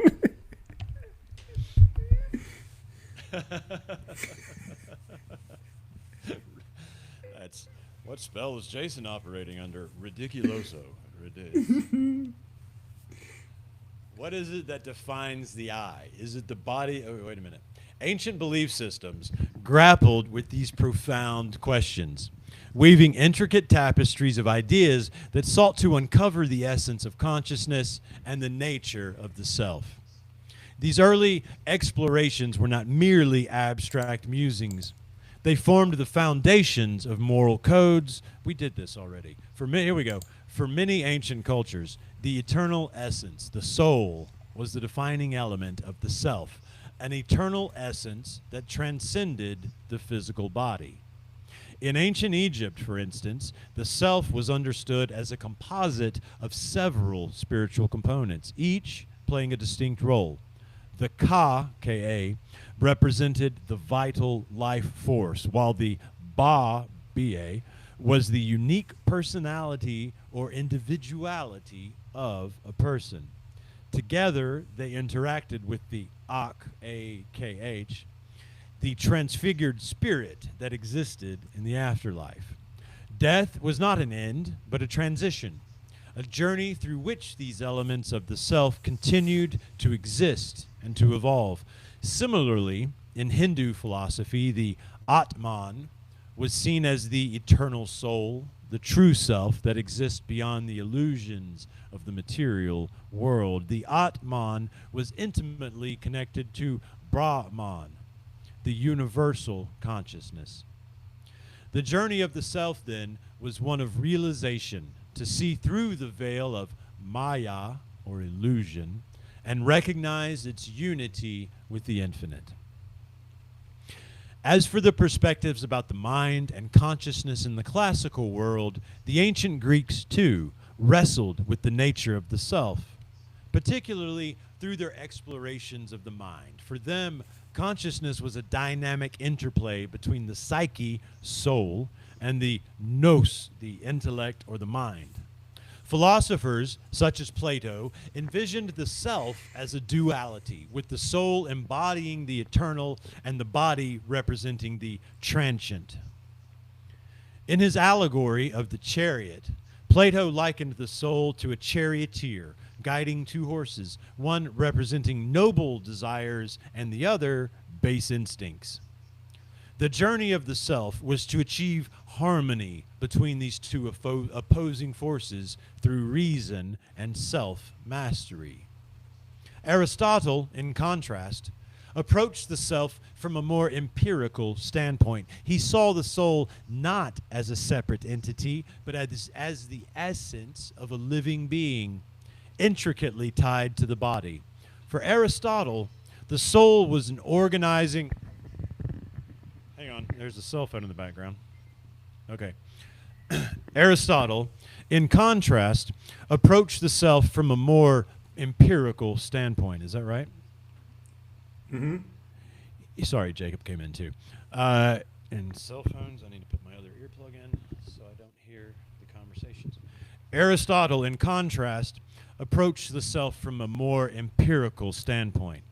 He saw the soul not as a separate entity, but as the essence of a living being, intricately tied to the body. For Aristotle, the soul was the organizing principle that gave life its structure and purpose, defining the unique potential of each organism. This pragmatic view laid the groundwork for later scientific approaches to consciousness while maintaining its root in metaphysical inquiry. Now, regarding indigenous traditions, we find what can be called the interconnected self. Represented all around the world and often conceptualized the self not as an isolated entity, but as one deeply interconnected with the community, nature, and the cosmos. Among many Native American tribes, the self was inseparable from the spirit world.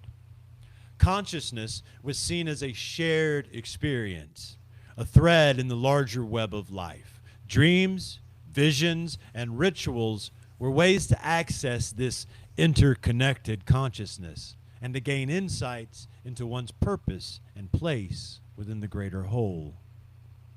Similarly, in Aboriginal Australian beliefs, the self was intrinsically tied to the land, to dream time, a timeless spiritual framework that underpinned all existence. The individual's identity was shaped by their connection to ancestral spirits, totems, and sacred sites. Consciousness was not confined to the individual mind, but extended outward, encompassing the environment and the community. Moving into the East, more specifically Buddhism, I went southern than Buddhism. You come around here with that fancy Buddhism. Moving into the East, more specifically into Buddhism, the concept of the self is radically different from the eternal soul of other traditions. The Buddha taught that what we perceive as the self is an illusion, a temporary aggregation of skandhas, or heaps or aggregates, such as form, sensation, perception, mental formations, and consciousness. This illusion of selfhood, or atta, is the root of suffering, as it fosters attachment and aversion. Liberation lies in realizing the truth of anatta, the non-self, and achieving nirvana, a state beyond individual consciousness. And this is why I consider this religion, or this spirituality, better said. Well, Buddhism is a religion, but as it has a completely wrong name, because what it should call is nihilism, because that's what people that practice this, most of them don't even know that this is what they're following, but these people are suicidals from the point that they decide to follow this discipline, because all they want is the annihilation of the self, Right. to become nothing. And I think it's completely wrong that to be means to suffer. It has no relation whatsoever. You can be without suffering, but you cannot spend a whole life without suffering, because it's part of everybody's life, of any animal's life. Yeah, Right? I like to say that pain is necessary, but suffering is optional because things hurt, right? But Sure. do we choose to linger? Do we choose to facilitate the suffering or the lingering of that pain? You know, so pain necessary for growth, but suffering, that's up to the individual. Yeah, I mean, you know, I'm that goes I back to dis I another. profoundly dislike this concept of nihilism in Buddhism. Yeah, It makes no nihilism sense to for me. English Yeah, speakers. Nihilism. nihilism. It makes no sense. Thank you. Yeah, I agree. I mean, the whole idea of being a functional human is to, yes, transcend. I agree with, sort of a lot of these, their notions, transcending the self, right, for sure.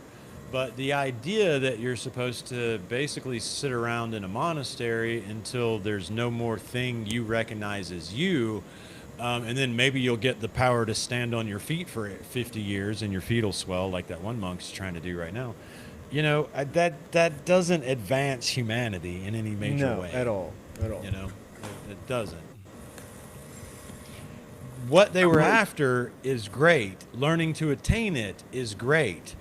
Now, tell me how to bring that down and take it to my everyday life. How does it become a functional thing No, instead of because something I sit in a monastery, cross my legs, and just nothing enjoy, I guess? matters to them. Nothing matters. Vince, go ahead. You had That's a what I'm comment saying. for It's us. like a total escape from the physical plane, and it's like, well, then Yeah, why the fuck did you come completely, here in the first place? completely. Yeah, I mean, completely. it's Yeah, both. I wanted to just chime in on that. Pain is life, and suffering is life, or necessary to be alive. Because without suffering, you wouldn't know that you're alive. I mean, Yeah, I that mean, was kind of reinforced by Joseph Campbell yeah, in his documentary about mythology and legends and pain. Pain is one of the trials that everybody has to go through in yes, the life in a life or hero's path or a yes, journey. Anything to learn. I mean, but you learn from it and ultimately yes, get stronger and better from it. yes. And so it's one of the stations along the way of any legend or story or myth that they go through pain or suffering or Pain trials. and tribulation. Yeah. Yes, Right. absolutely, And Vincent. I think it's important to recognize that as part of the path of consciousness to improve and to become more conscious. I love that you brought up Joseph Campbell. I remember being man in. I think I was driving. I think so. I was must have been 16 maybe, but it was when I was still in high school, and I came home one day, and I think my old man had the PBS documentary with him and Bill Moyers Yeah. on. Where the power of myth, and it just so happened, coincidence and all, that I had this day where I was like, kind of, I was free to lay around. And I remember walking through the room, man. And I remember sort of like, let me just vibe what the old man's doing in here. And I heard that voice, dude. And something just caught me like, what is that guy's voice? It's Joseph Campbell's voice as he was talking. And then he was, on something about the power of myth, right? And I sit down, dude, I spent the whole day. I spent the whole day there watching the whole fucking series, right? I went and Yeah. found the book, but it was, Amazing. I just remember that voice and the way I was just like, I need to, let me go hear what this dude's saying. And then you just kind of sit there and go, oh, wow. Now when I sink into what he's saying, it just really grabbed me. But it all boils down to, yeah, Ricardo, the idea that in these myths and in these legends we can find archetypes and we can find maps for human existence, right? And these archetypes for anybody that wants to take, as Joseph Campbell would say, the hero's journey is all of our Really, journey. that's what I was going to say. Yeah. Every one of us has its own individual Right. path of the hero. Right. So Some choose to take it, some don't. Some give up. Some, but you still stay some alive. do the path of the villain, but it's their own. To them, they're being heroes. So Joseph it's a Campbell personal said, what he experience. say? He said, "Man, I call it being on the rail." And Bill was like, "What does that mean?" He's like, "You know what I mean. When you're on the rail, you know it, and when you're off the rail, you know it." Yeah, and that stuck in my. I was a little 16-year-old, and that just got it. I'm gonna find the rail, stay on it. All right, Ricardo, do we want to, we're already 20 over our time. I'm okay, but do we want to, we've got a page left.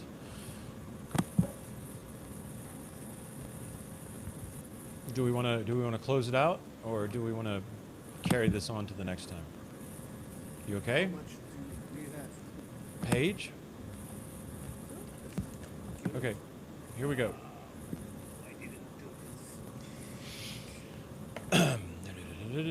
Okay.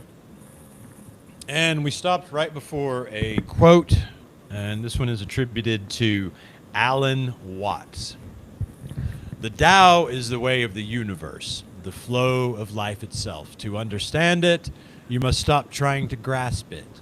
For the more you struggle, the more elusive it becomes. It is like water, soft yet powerful, yielding yet unstoppable." Taoist philosophy, too, emphasizes the fluid and transient nature of the self. The Tao, or the way, is the ultimate reality, a formless and eternal force that permeates all things. The self in Taoist thought is not a fixed identity, but a dynamic process of harmonizing with the Tao. By surrendering the ego and embracing the natural flow of existence, one attains a state of balance and peace. Last but not least important for it, death and the continuity of the self was for sure one of the biggest proponents to metaphysical thoughts of spiritual nature. Death, as the ultimate mystery, has always been a central theme in the exploration of consciousness. Ancient belief systems offered diverse perspective on what happens to the self after death. For the Norse, the self continued in the afterlife, realms of Valhalla or hell, depending on one's deeds in life. The Maya envisioned a cyclical journey, one with the soul traversing the underworld of Xibalba before being reborn. In contrast, the Zoroastrians of ancient Persia saw the self as facing a final judgment. The soul's deeds were weighed and its fate decided, to either ascend to paradise or descend into darkness.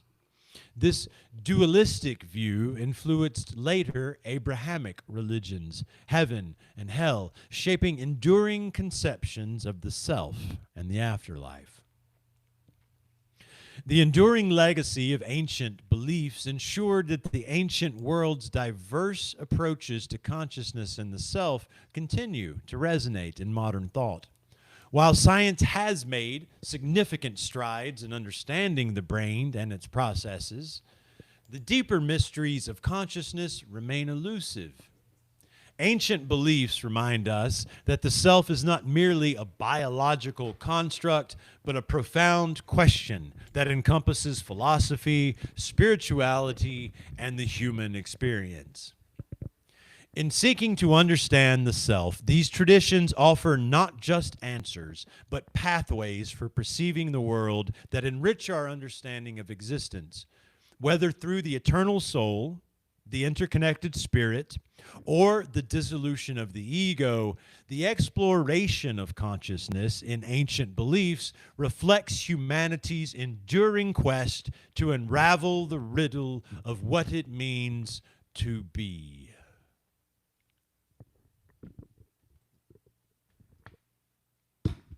Chapter 3. Not today. What is the next chapter? I don't know. You only sent me that. Oh, you don't have it. Of course, I just sent you that. Okay, I don't That's remember. why I just said chapter 3. I have no text. And I'm just the reader. Let me see. The next one will be The author doesn't even chapter. know what chapter's next.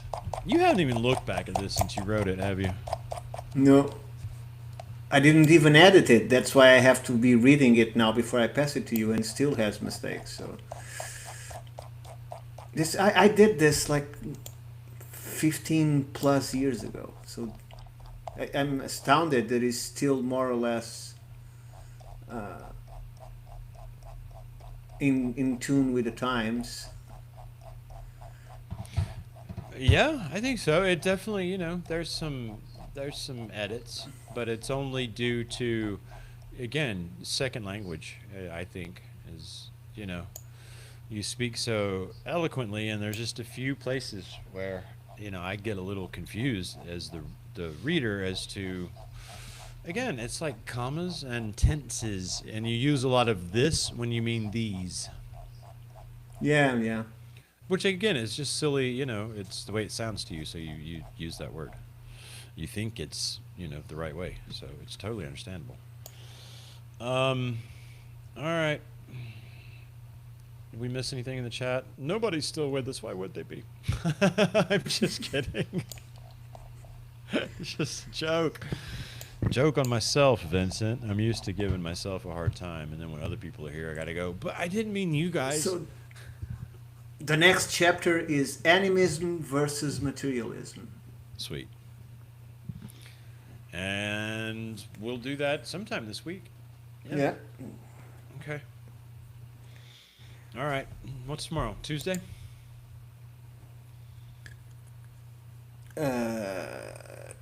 Tuesday, yes. Okay. All right. So we need to decide on a one DeSoto reading, and I'm going to do some kind of episode of mine where I'm just looking at some stuff. Yeah, you just have to figure out if you want to do yours first or the DeSoto reading first. Okay. I'll let you and everybody else know in the morning. Let's see what tomorrow brings. Today brought a good day to get out to the river, to the Coosa River, which I did, and I got a nice thought while there. One I've had, but not one I've ever put down. So I put it down in video, and I think I'm gonna explore that notion a little further. If you want a preview of that, just go find my X page and check out the post I did today with Jacob. Look, man, it's like if I keep it closer, I don't have to go as loud. And so my vocal cords are like, okay, that's better. We can go a little more down here, and this doesn't stress us as much.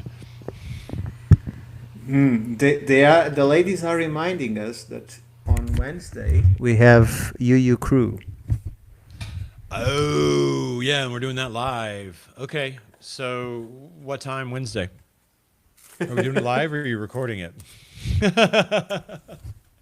This is how much prep we need, y'all. Is she going to answer? I can't read my... It's skipping. It's skipping. I don't know why yours doesn't do this, Sarah. No worries. Thank you so much. Scribed, Thoth, the Atlantean. Bro. Thank you. No worries. Thank you to everybody that- Thanks for any support and all the listening. So what time's UU Crew? Can we plug it now? Are we going live, or are y'all recording?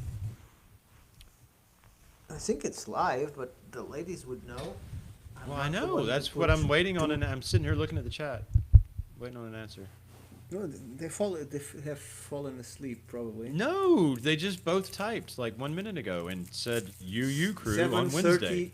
7:30 Eastern live. So that's Wednesday night, 7:30 p.m. Eastern, 6:30 Central Standard Time.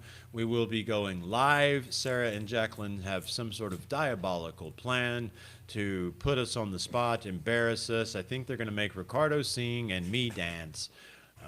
It'll be a wonderful time as always. No, Yeah, that's my they will memory of the get- last episode. They will get one of those two for sure. 7:30 Eastern live. Sounds great, y'all. Thank you. So Wednesday we're doing that. So tomorrow we will either do an episode of Finding Things Within and Without, looking at some of the things my brain picked up on today, or we will continue reading with the DeSoto Chronicles. And if you want, before we move forward, you can take some notes and the things you disagree, and we can discuss them for. Well, by the An end, hour, I an don't hour and a think I half. disagree. You know what I mean? But I'm definitely open to a full discussion on the topics. But again, it's like not You disagreeing. still think that intelligence is related to consciousness. So you have I to deal do. about I that. do because intelligence is, again, it's, if consciousness is non-local, then intelligence is non-local. So intelligence is not a factor of the brain. It's a factor of the individual consciousness. I think the problem here is what you'll have to, for me to understand, if you want to, is to explain to me what you understand by intelligence. Is it a Sure. cognitive? Is it the cognition ability? Cognitive ability? Is that what you consider intelligence? Not so much, no. I mean, you can have that. I've got that. I'm not going to tell you what numbers I got on their tests, but they were fucking high. You know, I mean, I've got it, but I don't. I know, man. at These all. guys lie to people often. I know. It's- I know. They do. They do. Hey, well, I But I was want only a tiny bit higher than my dad's, so I believed it. I came home and told Wayne, and he was like, "Oh, damn, you just barely got me." I was like, "No shit, what was yours?" And he told me, I was like, "Well, shit, that's where it comes from." well, I wanted Okay, to- bro, but that is not that. That is a measurement of one's ability to reading comprehend. I mean, you know, that has nothing to do with intelligence. I mean, it really doesn't. If you struggle with even simply understanding the way some of those damn sentences on those tests are worded, you know, you're going to be just off the farm. How many Zorks are Snorks? And if 10 Zorks are Snorks, then how many Zorks does it take to make 12 Snorks? Because remember, you forgot about the quarks, and the quarks only count as half a Snork. And you're like, what the fuck is this? That's, you know, that's what they then give you a number off of and say, oh, you're high intelligence or you're low intelligence. No, that's not what I mean. That is not what I call intelligence. I But- call that totally separate. I wanted to comment about consciousness, you know, and the term consciousness. Well, Mayan is the term for veiled consciousness. So, like, consciousness that is covered up or suppressed in some way. And, well, there's the document called the Popol Vuh. It's it correspondences between the Mayan script and the Zunis of the Indians. And so also it has Asian correspondence as well.